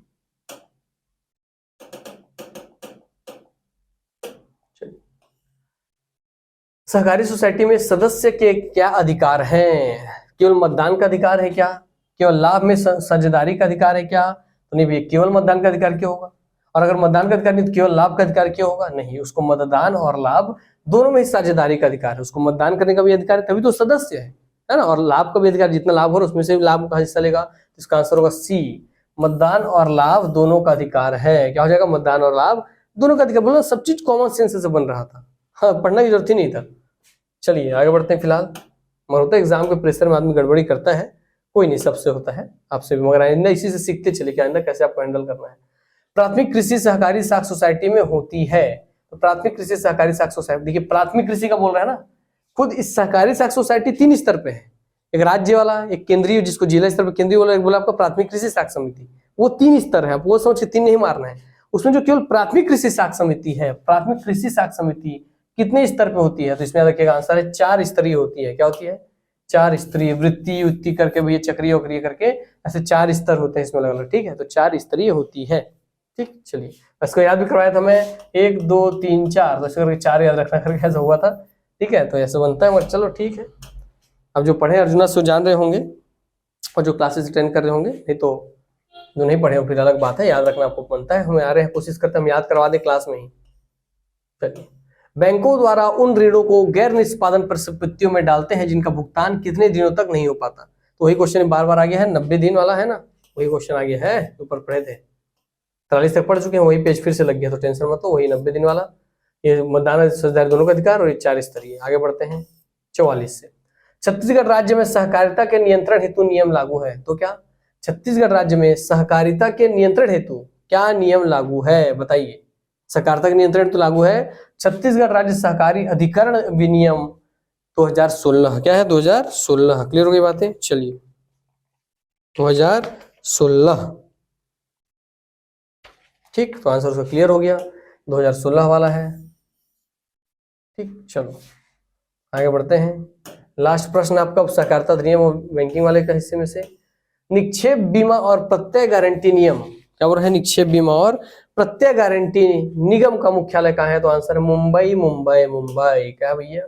मुंबई। ठीक है, ये भी आपके टेस्ट में क्वेश्चन डायरेक्ट डाला हुआ था, टेस्ट में क्वेश्चन डाला हुआ था, और उसमें बुक में भी आपको दिया हुआ है, देखिएगा ध्यान से एक बार, है ना। चलिए, इसलिए ध्यान से पढ़ना होता है। अब आ गए पार्ट 2, तो अभी तक भैया आप देख चुके हैं, है ना। अब आ गया पार्ट 2। पार्ट 2 जहां से आपको नॉर्मल सभी जीएस वगैरह वाला हिस्सा आएगा, जनरल नॉलेज वाला हिस्सा आएगा, जीके वाला हिस्सा आएगा, सामान्य ज्ञान वाला हिस्सा आएगा। ठीक है, तो सिंधु सभ्यता के लोगों से चालू करते हैं। सिंधु सभ्यता के लोग थे, तो देखिए बता दें, पहले जब होता था ना, तो पहले स्टडी के अनुसार क्या मिलता था, शुरुआत देखिए सिंधु घाटी सभ्यता पढ़ेंगे तो आप क्वेश्चन बन जाता था कि कहाँ से धान की भूसी मिली, तो रंगपुर से मिल गई, धान की भूसी रंगपुर से मिल गई, लोथल से मिल गई धान की भूसी। तो पहले धान अनाज देखते थे, तो शुरू में सोचते थे कि सिंधु घाटी सभ्यता के लोग शाकाहारी होंगे, मतलब उनके बार बार उनके किनका भैया सिक्कों मुद्राओं का अध्ययन किया गया है ना, उनके जो मिले स्क्रिप्ट उसका अध्ययन किया। देखिए उसमें भेड़ है, बकरी है, अलग अलग तरह के जीव जंतु पालन हो रहा है। तो बाद में रिसर्च से तय हुआ कि नहीं ये मांसाहारी भी थे और शाकाहारी भी थे। तो पुराना अगर आंसर ले लेगा व्यापम तो भैया शाकाहारी लेगा, मगर लेटेस्ट जो अभी आपका है सही वो आंसर है, सही आंसर है शाकाहारी होना और मांसाहारी होना। सिंधु सभ्यता के लोग शाकाहारी भी थे और मांसाहारी भी थे। ठीक, तो धान वान की भूसी मिल रही है भैया तो खाएंगे, शाकाहारी होंगे ही होंगे। और अगर जानवर पाल रहे भेड़ बकरी तो उसको किस लिए पालेंगे? ना उनसे खेती हो सकती भेड़ बकरी से, ना भैया उनके दूध से पूरा घर का पालन हो जाएगा, तो भैया किस लिए पालेंगे? जैसे पालेंगे सिर्फ मांस के लिए ही पालेंगे, उनके बाल के लिए पालेंगे भेड़ बकरी को। यस, तो मांस और बाल के लिए तो शाकाहारी मांसाहारी दोनों ही थे वो, है ना। बात याद रखिएगा, तो इसका आंसर होगा शाकाहारी और मांसाहारी। कॉमन सेंस तो बनाना था इसको भी। चल आगे बढ़ते हैं। अम्लीय वर्षा के बारे में निम्नलिखित में से कौन सा कथन सही नहीं है? देखिए इसको मैं फिर आपको दिखा रहा हूं, एक बार ऑप्शन का एनालिसिस कर तो दिखता यहाँ एक, यहाँ एक, यहाँ एक, बस एक ही में जहां एक नहीं दिया है आंसर वही था, आंसर वही था। मतलब आपको अगर नहीं ये थ्योरी आती ही नहीं है तब भी आप एक बार ऑप्शन का एनालिसिस करते तो भी बन जाता। ठीक है, आइए कैसे दिखाते हैं।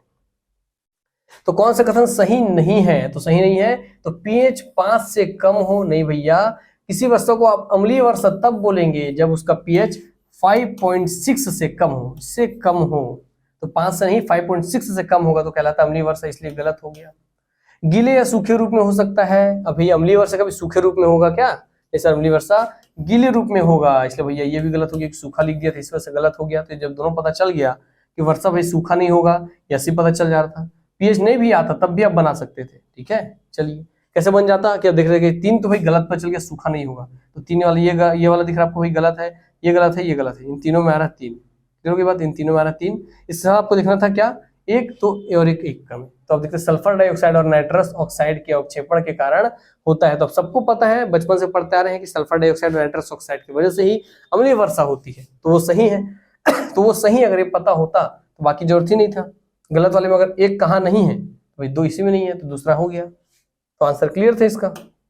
ठीक है, तो SO2 हम इसलिए बोलते हैं SOX करके पढ़ते हैं और NOX करके पढ़ते हैं ना। NOX सल्फर के ऑक्साइड और नाइट्रस के ऑक्साइड, सल्फर के ऑक्साइड और नाइट्रोजन के ऑक्साइड जो होते हैं उनके अवक्षेपण के कारण क्या होता है, अम्लीय वर्षा होती है। 5.6 से कम हो तो अम्लीय वर्षा कहलाएगी, गीले रूप में होगी। तो इसमें 2 और 3 गलत है, बाकी सब सही है। क्या आंसर गलत है? 2 और 3 गलत है। चलिए, और सत्य ही आपको छांटना था। भारतीय राष्ट्रीय कांग्रेस की स्थापना 1885 में हुई है। बच्चा जानता है, वो सब मार के आए होंगे, इसको टेंशन लेते ही नहीं है। 1885 इसका राइट आंसर है। चलिए आगे बढ़ते हैं। ठीक है, वित्त आयोग के बारे में निम्नांकित कथनों पर विचार करें। ठीक है, तो वित्त आयोग के बारे में निम्नांकित कथनों पर विचार करें। तो ये विचार कीजिए एक बार, देखिए कि पहले आ जाइए विचार कर लेते हैं कि पहले वित्त आयोग का गठन 22 नवंबर 1951 को किया गया। चलो सही बात, 22 नवंबर 1951 को ही प्रथम वित्त आयोग का गठन किया गया। और प्रथम वित्त आयोग के अध्यक्ष NK सिंह जो दे दिया, यही तो गड़बड़ है, क्योंकि NK सिंह 15वें वित्त आयोग के अध्यक्ष हैं, 15th वित्त आयोग के। प्रथम वित्त आयोग के जो अध्यक्ष थे वो थे आपके KC नियोगी जी। कौन थे? KC नियोगी जी। मतलब ये आपका क्या है, गलत है। वित्त आयोग का गठन राष्ट्रपति द्वारा संविधान के अनुच्छेद 280 के तहत किया जाता है। क्या बोला है? वित्त आयोग के बारे में निम्नलिखित कथनों पर विचार करें। अब देखिए आगे देखते हैं, चलिए इसमें क्या गलत है, ये आपको गलत दिख रहा है। क्या बोल रहे देखिए, कथन 1 एवं 2 सही है, तो भाई 2 तो सही हो ही नहीं सकता। 2 वाला जहां है 2 सही हो ही नहीं सकता, है ना। तो ये भी खत्म, ये भी खत्म, सभी कथन सही हो ही नहीं सकता। बचा क्या आपके सामने? जहां 2 है वो गलत है, 2 है गलत है, सभी सही हो गए नहीं, बचा क्या? 1 और 3 सही है। बस एक तो पकड़ना था, अध्यक्ष पता था सब बन जाता, है ना। तो आंसर होगा इसका केवल 1 और 3 सही है, 1 और 3 सही है, केवल 1 और 3 सही है। 2 क्यों गलत आपको बता दिया कारण भी। चलिए, सरकारी योजना सतत विकास को बढ़ावा देने और भारत के कमजोर तटीय क्षेत्रों की सुरक्षा की दिशा में एक महत्वपूर्ण कदम है। ठीक है, चलिए, तो सरकारी खालिस्तान सरकारी योजना सतत विकास को बढ़ावा देने और भारत के कमजोर तटीय क्षेत्र, जहां बोला तटीय क्षेत्र आपको सीधा एक ही ठो मारना था, क्या? समुद्री तटीय क्षेत्रों में मैंग्रोव वन पाया जाता है। M4 मैंग्रोव, मैं ऐसे याद करवाता हूं, M4 mangrove M for Mishti, M for मैंग्रोवन, एम फॉर मैंग्रोवन क्योंकि तटीय क्षेत्रों में मैंग्रोवन पाया जाता है, M for mangrove, M for Mishti, तो मिष्टी था इसका आंसर, मैंग्रो वंश के लिए बनाया गया है। क्लियर हो गई बातें? चलिए मैंग्रो फोर्स के लिए, मैंग्रो वंश फॉरेस्ट के लिए। आगे आ जाते हैं आपके 51 पे। ठीक, अर्थशास्त्र के लेखक कौन है? चाणक्य है, अर्थशास्त्र के लेखक है चाणक्य, चाणक्य, चाणक्य, सब जानते हो बच्चा बच्चा। 1857 का विद्रोह भारत का प्रथम स्वतंत्र समर संग्राम था, प्रथम स्वतंत्र संग्राम था, किसने कहा था? इसको भी बताता हूँ कि हमेशा प्रथम संग्राम था, स से संग्राम, स से सावरकर, स से संग्राम, स से सावरकर, तो वीडी सावरकर, वीडी सावरकर बोलते थे कि प्रथम संग्राम था, वीडी सावरकर बोलते थे। ग्रीन क्रेडिट कार्यक्रम शुरू किया गया, किस लिए कार्यक्रम चालू किया गया? तो ग्रीन क्रेडिट कार्यक्रम। तो ग्रीन क्रेडिट कार्यक्रम का मतलब है कि आप इन्वायरमेंट के जिस भी फील्ड में इन्वायरमेंट के लाभ पहुंचाने के लिए जो भी काम करे, जिस भी क्षेत्र में काम करे, कोई भी ऐसा काम जिससे आपको इन्वायरमेंट में सुधार हो, चाहे किसी भी इन्वायरमेंट के अलग अलग में से किसी भी सेक्शन पे आप सुधार कर रहे हो, वो सब आपको क्रेडिट के रूप में मिलेगा, मतलब आपको क्रेडिट मिलेगा उसका, जिसको ग्रीन क्रेडिट कार्यक्रम बोलते हैं। तो जलवायु परिवर्तन से निपटने के लिए एक जमीनी स्तर पर जन आंदोलन, ये भी जो सुधार के लिए है, अपशिष्ट प्रबंधन सुधार के लिए है, प्रदूषण उपशमन गतिविधि सुधार के लिए, तो उपरोक्त सभी इसका आंसर होता, आंसर है उपरोक्त सभी।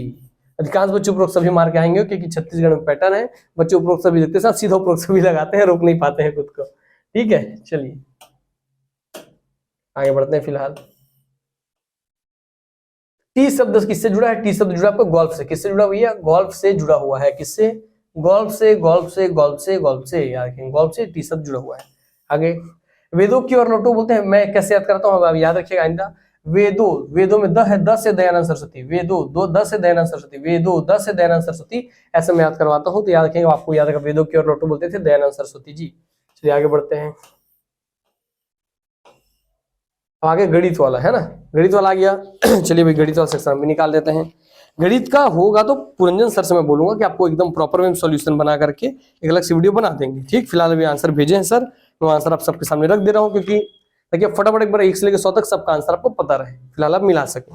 ठीक, और आप बोलेंगे कमेंट में कि सर गणित का सॉल्यूशन वाला एक वीडियो बनवा दीजिए, तो गणित रीजनिंग अलग से एक सॉल्यूशन वाला वीडियो मैं बोलूंगा पुरंजन सर से, मैथ्स के धुरंधर सर पुरंजन सर, ये सर आप बना दीजिए बच्चों के लिए। ठीक है, चलिए तो गणित वाला चालू कर देते हैं। गणित वाला आगे हाथ में भैया, चलो सर आंसर भेजे, आपको बताते चलते हैं। तो इसमें आंसर सीधा सीधा है, यदि 7 क्रमिक संख्याओं का औसत 20 हो तो उन संख्याओं में सबसे बड़ी संख्या क्या होगी? आंसर इसका दिया हो गया सीधा सीधा 23 23 23 23। है बहुत आसान वाला, मैं भी सॉल्व कर सकता हूँ, मगर मेरे को भी सॉल्व नहीं करना है, आंसर बताते चलते हैं फटाफट, है ना। 23 इसका आंसर है, बहुत बच्चे वाला क्वेश्चन था ये। चलिए नेक्स्ट आगे बढ़ते हैं।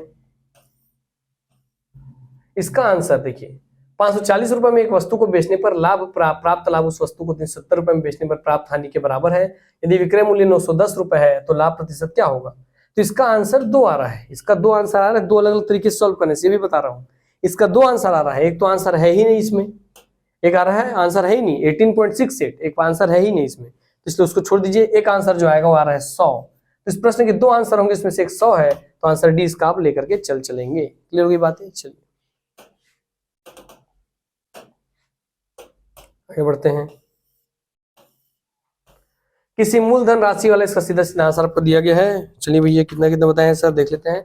12% आंसर क्या लेना है? 12%, 12%, 12%। ठीक, कितना आंसर है? 12% आंसर है। किसी मूलधन पर यदि 2 वर्षों का साधारण ब्याज 4800 रुपए हो और चक्रवृद्धि ब्याज 5088 रुपए हो तो ब्याज दर कितनी है? 12% है। ठीक, पुरंजन सर ने आंसर दिया है, मैं आपको बताते चल रहा हूँ, अलग सुन से बोलूंगा, एक सॉल्यूशन वाला वीडियो बना देंगे। एक कुट भाषा में अनुवादित कुछ शब्द निम्नलिखित है, तो दिया है मिन केबल का अर्थ है सैडल हॉर्स, मिन वीर का अर्थ है सैडल राइड, केबल अलमा का अर्थ है हॉर्स ब्लैंकेट, किस शब्द का अर्थ होगा? हॉर्स राइड, तो इसका आंसर केबल वीर। क्या आंसर है? केबल वीर आंसर है भैया इसका, केबल वीर, केबल वीर, केबल वीर। ठीक, इसको बना सकता हूँ, बहुत आसान है और बनाना नहीं है अभी, फिर आंसर मिलाते चलिए। पढ़ने का जाते एग्जाम देने आने का बच्चों का मन करता नहीं हुआ है फिर सॉल्यूशन देखने का, फटाफट आंसर पता चल जाए बस। रेखा पी क्यू त्रिभुज, इसका भी आंसर चलते हैं 9/25, इसका आंसर क्या आंसर है? 9/25, 9/25, 9/25, 9/25, 9/25 इसका आंसर है। ठीक, कौन सी धनराशि साधारण ब्याज से 5 वर्षों में 520 रुपए तथा 7 वर्षों में 568 रुपए हो जाएगी? बताइए फटाक से बताइए। इसका आंसर भैया 400 रुपए। कितना है इसका आंसर? 400 रुपए, है ना। तो आंसर है 400 रुपए का बात ही कर रहे हैं। इस कौन सी धनराशि? 400 रुपए धनराशि है जो साधारण ब्याज से 5 वर्षों में 520 हो जाएगी और 7 वर्षों में 568 हो जाएगी, तो आंसर है 400 रुपए वो राशि है। आ जाते हैं इस पे। ये तो मैं आपको यूट्यूब में पढ़ा हुआ ही है, उसमें करवाया हुआ हूँ, वही क्वेश्चन सेम सेम आया है, बनाने का टेक्निक आसान था। बोला ए के विपरीत, ए के विपरीत बोल दिया सीधे, देखिए ए कहाँ है, एक ठो तो ए यहाँ, एक ठो तो ए यहाँ है, तो ए को छोड़ दो। देखो एक साथ एफ और बी यहाँ पे दो ठो है, एफ बी कहीं है कि एफ बी नहीं है, तो इसको छोड़ दो आप। अच्छा एक साथ क्या है, सी और ई है, सी ई, तो देखिए सी ई कहीं है क्या, सी ई है सर, सी ई यहाँ भी है दोस्तों, ए के साथ यहाँ सी ई है और सी ई यहाँ पे कॉमन है, तो ए के अपोजिट डी होगा, बात खत्म। इतना ही देखना था, बस दो डायग्राम देखना था, सी ई यहाँ भी है, सी ई यहाँ भी है, ए को छोड़, जिसको पूछा है उसको छोड़ करके दो अलग जो डिजिट है अगर सेम सेम कहीं मिलते हैं तो जो डिजिट बच जाएगा वो एक दूसरे का अपोजिट होता है, तो एक अपोजिट डी है, आपको फट से डी लगाना था। ये मैं पढ़ाया हुआ हूँ, यूट्यूब पे ही पढ़ा हुआ है, देख सकते हैं आप जाकर के, अलग अलग टेक्निक बताया था सॉल्व करने का। वो कोई क्लॉकवाइज एंटी क्लॉकवाइज घुमाने की जरूरत नहीं था आपको, है ना, इसी से बन जाता हूँ, घुमाएंगे तो भी वही आंसर आएगा। चलिए पिता और पुत्र की आयु वाला आंसर है भाई 35 वर्ष। बहुत आसान सा प्रश्न था, क्यों आसान सा था, बोला पिता और पुत्र की आयु का अनुपात 7:2 है, पिता का मतलब 7 है रेशियो, और 7 का गुणज बचेगी था 35, 7 का एक ही गुणज था 35, क्योंकि 7 में कुछ भी आप गुणा कीजिए 30 नहीं आता है, 45 नहीं आता है, 40 नहीं आता है, माने अगर दशमलव गुणा ना करे तो। नॉर्मल गुणज में 7 का एक ही गुणनखंड था भैया क्या, 35, तो आंसर सीधा आपको 35 लेना था, बिना सॉल्व किए इसको आगे जाना था, इतना सारा सॉल्यूशन करने की जरूरत ही नहीं था। ठीक है, आइए जैसे मैं आपको दिखाता हूँ कैसे। पिता की उम्र हो गया 7, तो 7x, और 7x बराबर बोल रहा हूँ 35 है, देखिए कितना हो गया 35, तो x बराबर क्या मिल गया, वो x बराबर मिल गया 5, है ना, 7 पंचे 35, तो x बराबर 5 मिल गया। अब देखिए x बराबर 5 मिला, तो 7x है पिताजी का, फादर का, और सन का कितना आपका 2x, तो 7 पंचे 35, तो पिता की उम्र हो गया 35, बेटा का क्या हो गया 5 दूनी 10, बेटा हो गया 10, तो भैया पिता की उम्र हो गया 35, बेटा का हो गया 10।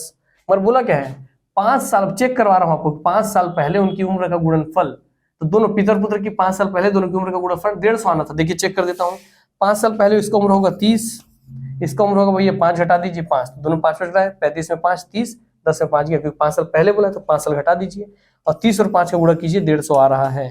देखिए आगे वही चीज, यस क्या सर 150 आ रहा गुणनफल, तो सही बात है, तो इतना सॉल्व करना ही था, बोलता रहा हूँ। जहां देखिए 7 पिता 7 का गुणनखंड से की था 35, आंसर आपको देख के फट से बना के निकल जाता, पेन उठाना ही नहीं था, पेन से उठाना ही नहीं था, सीधा टिक करते निकल जाते आगे।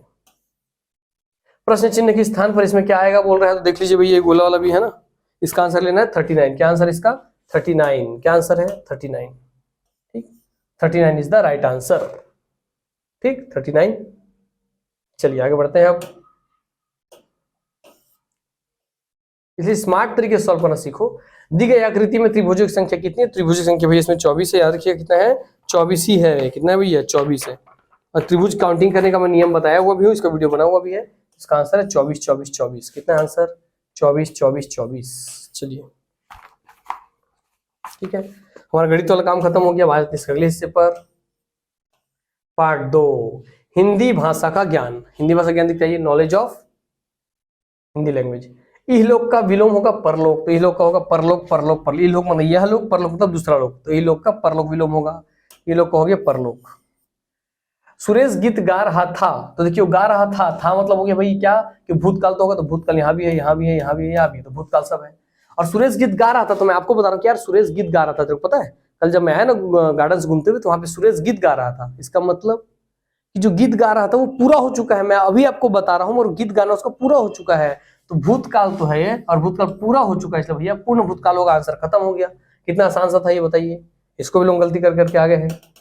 चलिए क्योंकि आप सीखने पे नहीं रटने पे यकीन देते हैं, इसलिए रटने का काम लास्ट में किया जाता है एग्जाम से पहले, उससे पहले सीखिए।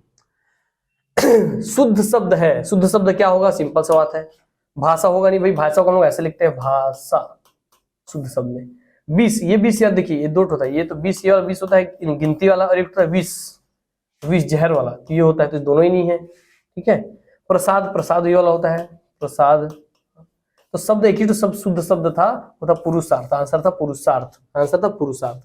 पंचमाक्षर क्या है, तो पंचमाक्षर 5वें नंबर का अक्षर, तो क ख ग घ अंग च छ ज झ ञ ट ठ ड ढ ण, जो 5वें नंबर पे आ रहा है क ख ग घ अंग च छ ज झ ञ, तो भैया वो अंग ञ वही है, क ख ग घ अंग, ये पंचमाक्षर है। बातें तो व्यक्तिवाचक वाला देख लेते हैं, ये हम लोग इसी बात पे है ना, तो व्यक्तिवाचक वाले में हरि ही हुई हुई, इसका आंसर क्या सर, इसका आंसर है हरि, इसका आंसर सर हरि, क्या इसका आंसर हरि, हरि, क्योंकि हरि एक व्यक्ति का नाम है, इसलिए हरि एक व्यक्ति हो सकता है। मगर मनुष्य पूरी जाति को दर्शाता है, पंडित पूरी जाति को दर्शाते हैं। मनुष्य पूरी जाति, पंडित पूरी जाति की, मनुष्य जाति में हम सब आते हैं, चाहे हम स्त्री हो, मेल हो, फीमेल हो, बच्चे हो, बूढ़े हो, सब मनुष्य जाति में आते हैं। पंडित में जितने पंडित हो अलग अलग, द्विवेदी, चतुर्वेदी, मिश्र, सारे पंडित इसी में आते हैं। किस जाति में आते हैं? पंडित के जाति में। तो मनुष्य और पंडित दोनों जातिवाचक हैं। कैसे हैं? जातिवाचक। ठीक है। व्यक्तिवाचक बस केवल है हरि, है ना। मंडल आपका भैया क्या? समूहवाचक। मंडल मतलब समूहवाचक, तो हो गया ये समूहवाचक हो गया। ठीक है, ये जातिवाचक हो गया, तो व्यक्तिवाचक बचा केवल केवल हरि। चलिए, नाक कट जाने का मतलब होता है भैया प्रतिष्ठा, प्रतिष्ठा नष्ट हो जाना, कि तुमने मेरा नाक कटवा दिया, मतलब तुमने मेरी प्रतिष्ठा गिरा दिया, तुमने मेरी प्रतिष्ठा को कम कर दिया। यस, तो नाक कट जाने का मतलब है प्रतिष्ठा कम करना। चलिए आगे बढ़ते हैं इसी बात पे। ठीक है, आइए। वाचाल, वाचाल शब्द का मतलब क्या है? जो बहुत बोलता हो। कैसा? जो बहुत ज्यादा बोलता हो उसको बोलते हैं वाचाल। वाचाल जो कुछ ना बोलता हो, मुख, है ना। तो वाचाल बहुत बोलने वाले को बोलते हैं वाचाल, जो बहुत बोलता हो वाचाल। इसलिए इसका आंसर जाएगा ए। और निम्न पदों का खंड, तो इसको अभी देख लेते हैं। इसका हो जाएगा आंसर भैया, जो बहुत ज्यादा बोलता हो वो वाचाल कहलाता है। और इसका आंसर है, देखिए इसके क्वेश्चन में आंसर दे दिया था कि जिन पदों के दोनों खंड प्रधान हो, मतलब दोनों ही खंड प्रधान है, मतलब दोनों व्यक्ति प्रधान। जैसे मैं डिप्टी कलेक्टर तो आप डिप्टी कलेक्टर, मैं डीएसपी तो आप डीएसपी, मैं एसपी तो आप एसपी, तो हम दोनों पद के अनुसार भैया प्रधान है ना। दोनों बराबर पद पे हैं, दोनों प्रधान पद पे हैं, दोनों एक बराबर पद पे हैं। तो आप भी डीएसपी हैं तो मैं भी डीएसपी, क्या हम दोनों का पद बराबर है? हाँ सर, हम दोनों का पद बराबर है। तो जहां दोनों खंड प्रधान हो तब दोनों बराबर हो, इसलिए आंसर लेना है बराबर, इक्वल टू का साइन। तो वहां कौन सा विराम चिन्ह लगेगा? इक्वल टू, कि ए बराबर बी। तो ए की जितना वैल्यू उतनी वैल्यू बी का है, इसलिए विराम चिन्ह यहाँ बराबर लगता है। अगर एक कलेक्टर है तो ये कलेक्टर है, ये 5 फीट का, ये 5 फीट का है, ये 4 घंटे सोता है, 4 घंटे सोता है। उन्हें पैमाना अलग अलग हो, मगर जिस भी पैमाने पे ले रहे हैं वह दोनों बराबर होंगे, इसलिए बराबर सही है इसका आंसर। चलिए आगे बढ़ते हैं नेक्स्ट। आइए, विदेशी शब्द है, तो विदेशी शब्द इसमें एक ही आपको दिख रहा है। देखिए, यज्ञ नहीं है, त्याग नहीं है, सर्प नहीं है। विदेशी शब्द यहाँ एक ही है, अपील, क्योंकि अपील एक भैया अरबी शब्द है ना। अरबी शब्द, क्योंकि अपीलेट मार्केट बोलते हैं, अपीलेट, हाँ अपीलेट। ठीक है, तो अपीलेट, अपील करना, अपीलेट करना विदेशी शब्द है। तो अपील क्या भैया? विदेशी शब्द है। इसका आंसर होगा अपील। जबकि आपका यज्ञ, त्याग और सर्प सब भैया आपको विदेशी शब्द नहीं है। आते अगला, शब्दों के बाद जो अक्षर या अक्षर समूह लगाया जाए, तो भैया देखिए, शब्दों के पहले लगाएं तो उपसर्ग, शब्दों के बाद लगाएं तो प्रत्यय। शब्दों के बाद लगाते हैं, पहले लगाते हैं तो उपसर्ग, शब्द के पहले लगाए तो उपसर्ग, शब्द के बाद लगाए तो प्रत्यय। कैसे? जैसे आप मेरे बाद आएंगे, जैसे मेरे बाद आएंगे तो मेरे पीछे होंगे, तो मेरे बाद, शब्द के बाद मतलब मेरे बाद, मेरे पीछे, प से पीछे, प से प्रत्यय। तो हमें से बाद वाला पीछे होगा, प से पीछे, प से प्रत्यय होगा। बात खत्म, पैसा हजम। चलिए चलते हैं आगे। ऐसी समझ समझ के रखना चाहिए हर चीज को, ताकि डाउट ना रहे कभी भी।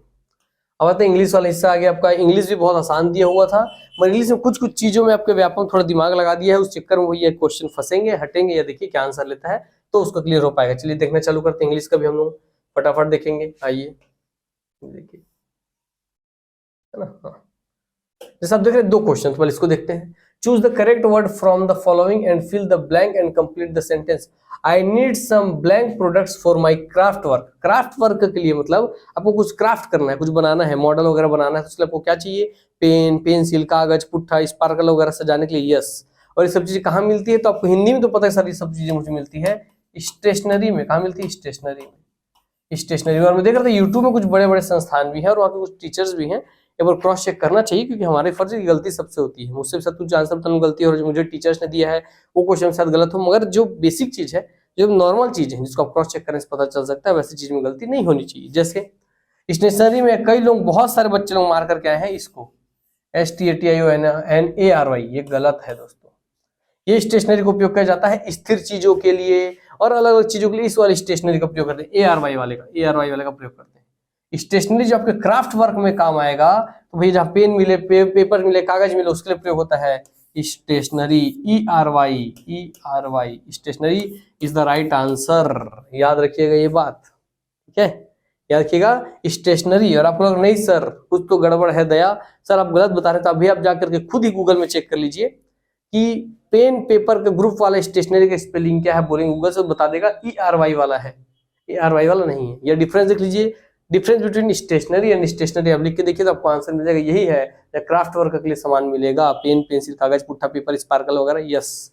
तो सही आंसर भैया ERY वाला, याद रखिएगा हमेशा आने वाले भविष्य के लिए। The blank of the horses are protected by iron shoes, तो जो हॉर्सेस का जो पैर था ना, जो खुर बोलते हैं, गाय का खुर, बैल का खुर, घोड़े का खुर, उस खुर को कवर करने के लिए, प्रोटेक्ट करने के लिए, रोड पे दौड़ रहा है तो उसको भैया रोड पे ज्यादा दौड़ेगा, घोड़े को दौड़ा रहे हैं हम तो उसका खुर बार बार टकराएगा रोड पे तो जल्दी खराब हो जाएगा, है ना। उसको उसके खुर जल्दी खराब नहीं, इसलिए उसके नीचे एक लोहे का छल्ला लगाया जाता है, इसे हम कहते हैं घोड़े की नाल, बोलते हैं नाल कि नाल ठोक देंगे, यस। तो नाल को दोस्तों बोलते हैं आपको क्या, हुफ। तो खुर को बोल दिया हुफ, हुफ बोल दिया तो हुफ हो गया, मगर इसका बोला हमको प्लूरल्स, कहाँ गया हमारा, सप्लाई द करेक्ट एक्सप्रेशन, तो supply the complete expression. The Khalistan of the horses are protected by iron shoes, तो देखिए क्योंकि घोड़े के एक पैर तो नहीं है, चार चार पैर हैं, तो इसलिए आप हुफ ना बोल के उसको बोलेंगे हुप्स। तो हुप्स में दो आंसर आते हैं, ठीक है, इसको हटा दीजिएगा, रुकिए हटा देता हूं मैं। दो आंसर आते हैं, हुप्स होता है और एक हुप्स, तो ये भी है सही, ये भी है सही। कैसे सही है सर दोनों की, दोनों ही प्रचलन में। पहले जो आयोग होता था वो हुप्स को लेता था, क्या लेता था, हुप्स को लिया करता था आंसर, HOOFS को। मगर वर्तमान में भी जो प्रश्न चल रहा है वो आंसर है HOOVES, क्योंकि कहा जाता है, अगर आप लिख रहे हैं HOOF तो लास्ट में F है, इसके अगर पहले, लास्ट में जो भी है इसके अगर पहले कोई भी AEIOU रहे, वॉवेल रहे, तो यहाँ O है, तो वहां पे दोस्तों F को हटाकर क्या लगाते हैं, VES लगा देते हैं, तो यहाँ क्या हो जाए HOO। अब ये F से पहले AEIOU वॉवेल है, इसलिए भैया उसमें F को हटा करके VES लगाना है, तो लगा दीजिए VES, तो बनेगा हुप्स। इसलिए आंसर हुप्स ज्यादा एक्यूरेट, ज्यादा सही है। मगर पहले लिया करता था हुप्स, तो उसको भी ले सकता है, व्यापक कोई भरोसा नहीं है ना। दोनों ही सही है, मगर सही सबसे ज्यादा सही है ग्रामेटिकली हुप्स। क्लियर हो गई बातें। तो अब देखिए क्या लेता है व्यापक जो है आपका आंसर। चलिए आइए आगे बढ़ते हैं।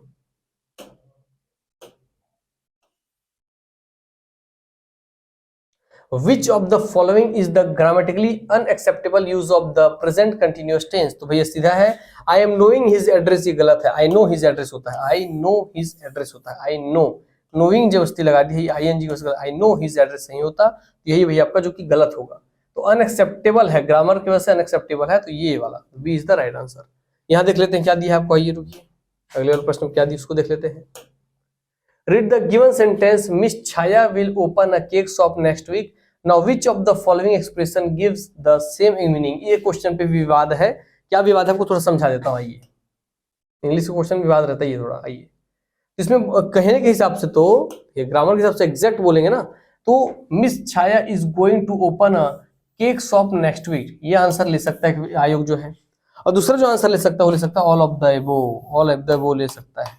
क्यों ऑल ऑफ द एबोव लेगा, क्योंकि जैसे ही आप किसी भी नॉर्मल टेंस में, जैसे ही नेक्स्ट वीक, नेक्स्ट मंथ, ऐसे शब्दों का प्रयोग करते हैं, next week, next month, next day, तो ऑटोमेटिकली दोस्तों फ्यूचर में बदल जाता है ना, फ्यूचर टेंस में कन्वर्ट हो जाता है। जैसे आप next week, next week, next week, next day, next month, next कुछ भी लिखते हैं आप, नेक्स्ट ईयर, कुछ भी ऐसा, next year, next month, next week बोले, ऑटोमेटिक फ्यूचर में कन्वर्ट हो जाता है। इसीलिए क्योंकि इस तीनों में वो दिया हुआ है, और भाई ING का प्रयोग किया है, गोइंग यहाँ पे प्रयोग किया, इसलिए आपको चांसेस है कि ऑल ऑफ द वो भी ले सकता है। क्लियर हो गई बातें। ऐसे सही में ये सबसे ज्यादा सही है, मगर ऐसे लेने से उस नियम के अनुसार, एक नियम के अनुसार ये तीनों ही सही हो जाएंगे और डी इसका आंसर हो सकता है। तो इसका आंसर ए या डी में कुछ भी होगा। ठीक हो गई बातें, चलिए समझ के रखिएगा। आइए आगे बढ़ते हैं। यहां दिए है आपको, नेक्स्ट क्वेश्चन पे आ जाते हैं, 80 और 83 वाले देख लेते हैं, रुकिए। Which of the given words is correctly spelled? Correct spelling किसकी है, तो आप भाई इसको सीधा चेक कर सकते हैं। एक्कोमोडेशन, क्या है इसको ऐसे बोलना, एक्कोमोडेशन, एक्को में डबल सी, एक्को तो दो सी आएगा, एक्कमो, एक्कमो, मममो, तो मममो दो एम आएगा, तो डबल सी आएगा, डबल एम आएगा, वही सही होगा, तो एक्कोमोडेशन, तो ये B is the right answer. Clear हो गई बात है, यस, कोई दिक्कत नहीं है। और Razia was a princess of the Mamluk dynasty who later became the only female Muslim ruler of Delhi. Supply the correct expression होगा princess. Razia was a princess of the Mamluk dynasty, तो princess सही होगा। तो आसान था, सब बना करके भी आए होंगे, बहुत बड़ी चीज नहीं है ये। चलिए आगे चलते हैं नेक्स्ट वाले पे। यहाँ पे आपका सिंपल है, देखिए इसको तो मैं बोल रहा हूँ बच्चे वाला क्वेश्चन था। कैसे, देखिए अनकवर मतलब कि कोई चीज छुपा के कवर करके रखे उसको हटा दिया, उसको सबके सामने ला दिए। एक्सपोज करने का मतलब भी क्या होता है कि सबके सामने एक्सपोज कर देना। रिवील करने का मतलब भी तो सबके सामने ला देना। बस इसमें सब देखिए, ये भी बाहर ला रहा है, ये भी बाहर ला दे रहा है, ये भी बाहर ला दे रहा है, केवल एक ही जो छुपा रहा है। तो तीनों जब बाहर लाने वाले हैं वही तो आंसर होगा, जो बचा वही आंसर होगा, हाइड। तो ऐसे भी आप पकड़ सकते थे, अगर आपको कुछ नहीं आता तब भी आप ऑप्शन से एनालिसिस कर सकते थे कि एक ही में बस छुपाने का बात हो रहा है कि राज को छुपा के रखिए, हाइड करके रखिए, बाकी सब में क्या हो रहा है, रिवील करना, एक्सपोज करना, अनकवर करना। तो उससे पकड़ सकते थे ऑप्शन से। अब क्वेश्चन पे चलते हैं। Which of the given words is synonyms with conceal? तो conceal का मतलब होता है कोई संवेदनशील मुद्दा है, या भैया आपका समानार्थी क्या होता है, संवेदनशील मुद्दा को क्या करते हैं, हमेशा हाइड करके रखते हैं। यस, क्लियर हो गई बातें, यस, याद रखिएगा इस बात को। The possible active voice of the given statement is और आर, तो इट वाज सेड का इसका आंसर हो जाएगा ऑल ऑफ द अबोव, है ना। Said it, said it, said it, ये बन गया क्या भैया उसका, क्या, active voice of the given sentence. तो ये एक्टिव वॉइस बन गया, और एक्टिव वॉइस जब बनता है तो पीपल, समवन, दे, कुछ भी लगा उससे फर्क नहीं पड़ता। सेड इट लग गया मतलब बात खत्म हो गई। इट वाज सेड इट मतलब ओनली सेड इट। ठीक है, चलिए, तो आंसर तीनों ही सही होगा, all of the above is right. आगे बढ़ते हैं नेक्स्ट, चलिए। Miss Ananya pursues law in her blank of the law of for last 4 years. She has been very dedicated. Supply the correct abstract noun from the underlined verb. तो आपको सिर्फ इतना ही करना है, नहीं है किंतु गूगल कर चेक कर लीजिए परस्यूज का एब्स्ट्रैक्ट नाउन क्या है, चेक कीजिए तो आंसर आएगा आपके सामने। इसको मैंने देखा कि यूट्यूब में कुछ है टीचर जिन्होंने भैया कुछ अलग बता दिया है, इसका सही आंसर है परस्यूट। क्या होगा, परस्यूट, PURSUIT। तो परस्यूट होगा एब्स्ट्रैक्ट नाउन ऑफ परस्यूज का। ठीक है, ठीक, चलिए क्लियर हो गया। तो याद रखिए परस्यूट इसका आंसर है, परस्यूट। बहुत सारे बच्चे परस्यूएशन मार के आए हैं, वो नहीं होगा, परस्यूट होगा बाबू। What is the antonym of arrival? तो अराइव, ट्रेन अराइव हुई, ट्रेन डिपार्चर हुई, ट्रेन अराइव हुई, ट्रेन डिपार्चर हुई, तो आप सुने होंगे, बना के भी आए होंगे, तो कॉमन सेंस वाला दिया था, बहुत टफ इंग्लिश नहीं दिया था। Arrival and departure. नेक्स्ट चलते हैं प्रश्नों की ओर। Which of the given word is correctly spelled? इसमें करेक्टली स्पेल वही वाला पेज फिर से आ गया है, अकोमोडेशन, प्रिंसेस, है ना, सेडिट और ये आपका हाइड वाला। चलिए वही आ गया डिपार्चर और आपका परसूट वाला। चलते हैं नेक्स्ट प्रश्न पे, कंप्यूटर संबंधी पे चलते हैं। आपका कंप्यूटर वाला हिस्सा आगे है, 15 क्वेश्चन आने थे, 15 क्वेश्चन आया हुआ है, और कंप्यूटर के क्वेश्चन बहुत ही आसान दिया था, तो आपको टेंशन नहीं होगा। उबंटू, फेडोरा, डेबियन निम्न पर आधारित ऑपरेटिंग सिस्टम है, तो सब के सब भैया लाइनक्स पे आधारित, किस पे आधारित, लाइनक्स पे आधारित ऑपरेटिंग सिस्टम है, लाइनक्स पर। ठीक है, लाइनक्स पे आधारित ऑपरेटिंग सिस्टम है। तो उबंटू हो जाए operating system, fedora operating system, Debian operating system, ये सब किस पे आधारित ऑपरेटिंग सिस्टम है, लाइनक्स पर, लाइनक्स पर, लाइनक्स पर, याद रखिएगा, है ना। तो उबंटू लाइनक्स, फेडोरा लाइनक्स और आपका डेबियन लाइनक्स, ऐसे करके याद रखिए। चलिए आगे बढ़ते हैं। अल्टा विस्टा का नाम, इसको मैंने देखा कि यूट्यूब में 2-3 टीचर जिन्होंने गलत गलत बताया है। अल्टा विस्टा, जिसको हम लिखेंगे ऐसा, अल्टा विस्टा। अल्टा का मतलब होता है हाई, विस्टा को लिया गया भाई आपका व्यू से, हाई व्यू। हाई को कई जगह अपर भी लिख देते हैं, अपर। तो हाई व्यू और अपर व्यू, तो इसमें देखिए एक ही जगह आपको दिख रहा होगा, हाई व्यू, अपर व्यू, हाई व्यू, तो एक ही जगह हाई व्यू। तो आंसर इसका भैया होना चाहिए एक हाई व्यू, इसका आंसर उच्च दृश्य, हाई व्यू इसका सही आंसर होगा। हाँ, और क्या लिखा है, an Italian phrases meaning high view. तो अल्टा विस्टा का नाम किससे लिया गया है, तो बोल रहा है कि इटालियन फ्रेज से लिया गया है, जिसका मतलब होता है हाई व्यू। और बताते सही मैं और बता दूं तो इटालियन नहीं दोस्तों, इटालियन नहीं, ये लिया गया स्पेनिश से। किससे, स्पेनिश से लिया गया है। अल्टा विस्टा शब्द जो है स्पेनिश से लिया गया है, मगर स्पेनिश और इटालियन, इटली वालों के भी शब्दों में 82% लगभग शब्द एक जैसे हैं। तो स्पेनिश और इटालियन में 82% शब्द लगभग एक जैसे हैं, इसलिए अगर यहाँ पे इटालियन कर दिया है तो भी दिक्कत नहीं है। तो अल्टा विस्टा लिया गया है स्पेनिश हाई व्यू से। हाई मतलब अल्टा, व्यू मतलब विस्टा, व्यू माने विस्टा, हाई माने अल्टा। इसका आंसर होगा भैया इसका सी, सी, सी। ठीक, तो इसको सही सुधार लीजिएगा, अगर आप गलत पढ़े होंगे, गलत लगाए होंगे टिक, तो याद रखिएगा। चलिए आते हैं नेक्स्ट पर। कौन सा ऑपरेटिंग सिस्टम मुख्य रूप से एप्पल कंप्यूटर पर आधारित है? तो जैसे होता है मैक ओएस, है ना, ओएस, मैक ओएस, मैकबुक वगैरह हम सुनते हैं, मैकबुक लेना है, यस, तो मैकबुक वगैरह सब एप्पल का है, तो एप्पल जहां बोल दिया भैया वो कौन हो जाएगा, मैक ओएस हो जाएगा। क्लियर हो गई बातें। चलिए आगे बढ़ते हैं। कौन सा क्षेत्र आमतौर पर दक्षता और उत्पादकता बढ़ाने के लिए, इस क्वेश्चन में इसका आंसर दिया था कि which of the field commonly utilises computer controlled robots to enhance efficiency and productivity. तो प्रोडक्टिविटी में करना मतलब उत्पादन करना, उत्पादन के लिए आपको चीज को क्या करना, उत्पादन बढ़ाने के लिए आपको चीज को मैन्युफैक्चरिंग करना होगा। क्या बी मैन्युफैक्चरिंग, उत्पादन। तो भैया उत्पादन या मैन्युफैक्चरिंग इंडस्ट्री में ही रोबोट्स का प्रयोग किया जाता है। ऐसे रोबोट जो कंप्यूटर द्वारा कंट्रोल किए जाएं, ऐसे रोबोट्स का प्रयोग हम मैन्युफैक्चरिंग प्लांट वगैरह में करते हैं। ठीक है, जैसे आप कार वगैरह कंपनी में देखे होंगे। आंसर होगा मैन्युफैक्चरिंग प्लांट में कंप्यूटर द्वारा नियंत्रित होने वाले रोबोट का उपयोग किया जाता है। ठीक है, चलिए।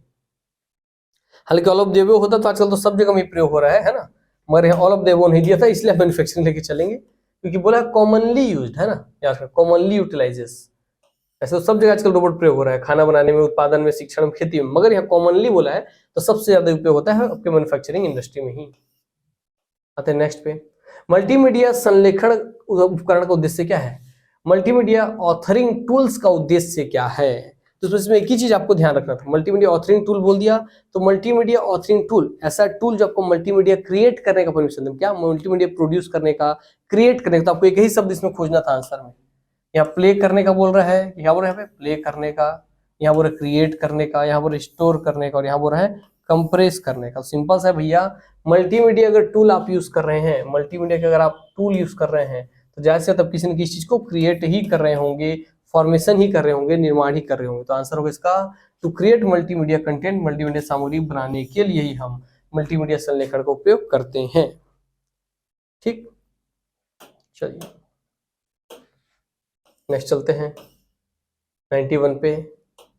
URL दिया है https://www.science-tech-easy। क्या है ये? Science tech easy is. तो इसमें से URL एक प्रोटोकॉल, इनमें से में एक प्रोटोकॉल है, इन सब में प्रोटोकॉल कौन सा है? तो वर्ल्ड वाइड वेब, भैया वेब है ना। .com आपका भैया उसका क्या है? डोमेन नेम आ जाएगा, वो आपका आ जाएगा क्या बोलते हैं, सर्वर नेम आ जाएगा। उपरोक्त सभी तो होगा ही नहीं होगा, तो आंसर इसमें एक ही है कि यू आपका प्रोटोकॉल एक ही है। P4 प्रोटोकॉल एक ही दिख रहा है, P ऐसे पकड़ सकते थे आप, नॉर्मल है। HTTPS क्या है? HTTPS तो एक होता है HTTP होता है और एक होता है HTTPS। तो HTTP और HTTPS में अंतर है इस S का, S फॉर सिक्योर होता है, इस S फॉर होता है सिक्योर। ठीक है, सिक्योर मतलब जैसे कोई भी नॉर्मल वेबसाइट आप बनाते हैं तो आपके में HTTP लगेगा, आपके में लगेगा HTTP। मगर कोई ऐसा वेबसाइट है जिसकी सिक्योरिटी बहुत ज्यादा बढ़ानी है, गवर्नमेंट वेबसाइट है, कुछ और वेबसाइट जिसकी सिक्योरिटी बहुत अच्छी होनी चाहिए, तो वहाँ पे सिक्योर करने के लिए S फॉर सिक्योर लगाने के लिए HTTP न रख के HTTPS लगा देते हैं। और ये क्या भैया? Hyper text transfer protocol, hyper text transfer protocol secure. तो रियल प्रोटोकॉल, प्रोटोकॉल बोला है, एक प्रोटोकॉल है भैया क्या? HTTPS। क्लियर हो गई बात है? चलिए आगे बढ़ते हैं। और .com दर्शाता है कि कॉमर्शियल वेबसाइट है। ठीक, आगे बढ़िए। कंप्यूटर का कौन सा भाग सभी आंतरिक घटकों को जोड़ने और उसमें एक दूसरे के साथ संचार करने की अनुमति देने के लिए जिम्मेदार है? आंसर इसका आप सब जान रहे होंगे, सही सबके सब बताए भी हैं, मदरबोर्ड। क्योंकि मदरबोर्ड एक ऐसी युक्ति है जिसमें भैया सब आपस में करेंगे, यहाँ कोई युक्ति है, यहाँ कोई युक्ति है, यहाँ कोई युक्ति है, यहाँ कोई युक्ति है, और सबको आपस में कौन जोड़ करके रखता है? मदरबोर्ड। तो जोड़ के कौन रखता है? मदरबोर्ड। मगर किसके माध्यम से जोड़ता? अगर प्रश्न को थोड़ा और घुमाते, इसका आंसर तो मदरबोर्ड है, फिक्स है। मगर मदरबोर्ड किनके माध्यम से जोड़ता अगर बोलते तो हम आंसर देते है ना, ये अलग कलर से लेते हैं तो समझ में आ जाएगा। और तो हम आंसर लेते इसका ऐसा, जो ग्रीन से दर्शा रहा हूँ, सब आपस में जुड़े रहते हैं, है ना, इस तरीके से। तो ये जो ग्रीन कलर की उसको हम बोलते हैं बसेस। किसके माध्यम से जुड़ते हैं? बसेस। ये सारी इंफॉर्मेशन किसके माध्यम से ट्रांसफर करते हैं? बसेस के माध्यम से। तो बस या बसेस के माध्यम से भैया ट्रांसफर करते हैं सूचनाओं को। तो जुड़े होते हैं मदरबोर्ड के माध्यम से और सूचनाएं ट्रांसफर करते हैं बसेस के माध्यम से। क्लियर हो गई बातें? चलिए आगे बढ़ते हैं। ईमेल शब्दावली में BCC, BCC फुल फॉर्म है ब्लाइंड कार्बन कॉपी। क्या? ब्लाइंड कार्बन कॉपी, को टेंशन की बात ही नहीं है, ब्लाइंड कार्बन कॉपी आंसर है, ब्लाइंड कार्बन कॉपी। नेक्स्ट आ जाते हैं। डेटा श्रेणी के भीतर एक विशिष्ट पंक्ति और स्तंभ प्रतिच्छेदन से मान वापस करने के लिए किस एक्सेल फंक्शन का उपयोग किया जाता है? तो देखिए किस एक्सेल फंक्शन का उपयोग करेंगे, देखिए आपको कॉमन सेंस से बनना था, लुकअप लुकअप लुकअप। बचा क्या? इंडेक्स। तो आंसर इंडेक्स ऐसे ही था, सबसे हटके ऐसे भी है, तो आंसर इसका इंडेक्स है। ठीक है, उसको क्वेश्चन बोल क्या रहे हैं कि डेटा श्रेणी के भीतर एक विशिष्ट पंक्ति, किसी एक विशिष्ट पंक्ति में जाना है, स्तंभ के प्रतिच्छेदन से मान वापस करने के लिए किस एक्सेल फंक्शन का प्रयोग करेंगे? तो इंडेक्स फंक्शन का प्रयोग करेंगे। किसका? इंडेक्स का। ठीक है, चलिए इंडेक्स हो गया, इसका भी बात क्लियर हो गया। चलिए वी लुकअप एच लुकअप क्या होता है इसको पढ़ लीजिएगा, आता है एग्जाम में, है ना, अगली बार एग्जाम में आएगा, फिक्स से लिख के ले लीजिए। हाँ, किस कंपनी ने कॉम्पैक्ट डिस्क सीडी स्टोरेज तकनीक विकसित की है? तो आंसर इसका है सोनी। किसने विकसित की है? सर सोनी ने विकसित की है। हालांकि इसमें सिर्फ सोनी का नाम नहीं होगा, सोनी और प्लस फिलिप्स दोनों है बेटा, है ना, याद रखना। अगली बार आप सोनी ना दे तो फिलिप्स भी लोगे, तो सोनी और फिलिप्स है। बाद में कंप्लीट रूप से सोनी का इस पर अधिग्रहण हो गया, इसलिए सोनी आंसर सही है। ठीक, तो सोनी जो कंपनी होती है कॉम्पैक्ट डिस्क के लिए बात कर रहे हैं, है ना, यस। तो याद रखिए सोनी और फिलिप्स दोनों ही से जुड़े हुए हैं, मगर बाद में पूर्ण रूप से अधिग्रहण कर लिया सोनी ने, इसलिए सोनी आंसर सही है। चलिए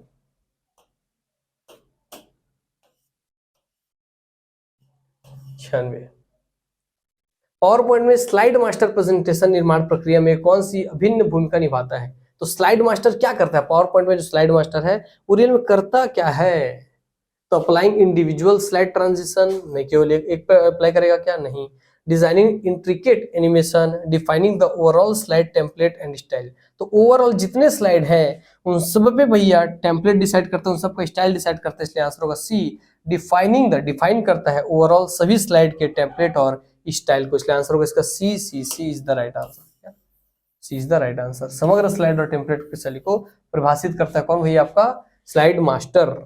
ठीक, स्लाइड मास्टर।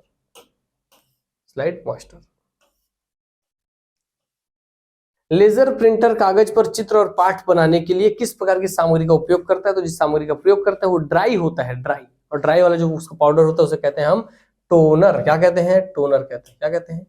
टोनर कहते हैं, टोनर कहते हैं, ध्यान रखना। ठीक है, तो जिसका ड्राई पाउडर होता है उसे कहते हैं टोनर। ठीक है, जिसका प्रयोग वो करता है कोई भी चित्र या डिजाइन बनाने के लिए पेपर के ऊपर। यस, आंसर है टोनर।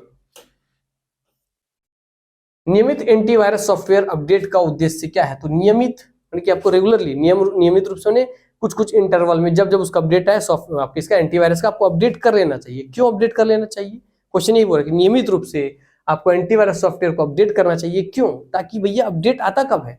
जब मार्केट में कोई नया टाइप का वायरस आ जाता है तो एंटीवायरस कंपनी भी अपने एंटीवायरस को अपडेट कर देती है ताकि वो नए वाले वायरस को भी पहचान सके, पकड़ सके। ठीक है, तो जब आप अपडेट करेंगे तब तो आपके उस एंटीवायरस सॉफ्टवेयर में वो चीज का फैसिलिटी आएगा ना कि भाई कैसे वो पहचानेगा नए वायरस को। तो इसलिए क्या होता है, अपडेट करने से नए वायरसेस को पहचानता है। क्या करता है? नए वायरसेस को पहचानता है। तो वे सुनिश्चित करते हैं कि एंटीवायरस नवीनतम खतरे का पता लगा सके। तो अगर आप अपडेट करेंगे तो अपडेट करने पे they ensures the antivirus can detect the latest threat, जो नया खतरा है उसको पहचान सके। जो नए नए टाइप के खतरे, हर दिन नए नए टाइप के वायरस आ रहे हैं, उसको पहचानने के लिए आपको एंटीवायरस को अपडेट करना चाहिए, इसलिए आंसर होगा D. D is the right answer. Second last question, वर्तनी जांच के लिए किस फंक्शन की, ये याद रखिए आपको एग्जैक्ट एग्जाम से पहले वाले दिन बहुत सारे बच्चे आप देखेंगे यूट्यूब में भी जाइए, यूट्यूब में देख लीजिए, क्रिएट पोस्ट में बच्चों कमेंट करके रखे हैं F7 आपको कम्युनिटी पोस्ट में पोस्ट किया गया था और वही आया है, उसी दिन पोस्ट किया गया तो वही क्वेश्चन आया है ना, उसी दिन पहले पोस्ट किया गया और वही क्वेश्चन आया कि स्पेलिंग चेक के लिए, है ना, किस फंक्शन कुंजी का उपयोग किया जाता है वर्तनी जांच के लिए या स्पेल चेक के लिए? तो आंसर है F7 और कॉमन है, बहुत बार पूछा हुआ था, F7 का उपयोग करते हैं। लास्ट क्वेश्चन, मुद्रण में खालिस्तान मुद्रण में प्रत्येक अक्षर को स्याही लगे रिबन पर पिन या हथौड़े से मारकर, मारकर बोल रहे हैं तो पिन या हथौड़े से अगर मार रहे हैं तो फिजिकली टच कर रहे हैं, इंपैक्ट कर रहे हैं, सिंबल को इंपैक्ट कर रहे हैं तो होगा इम्पैक्ट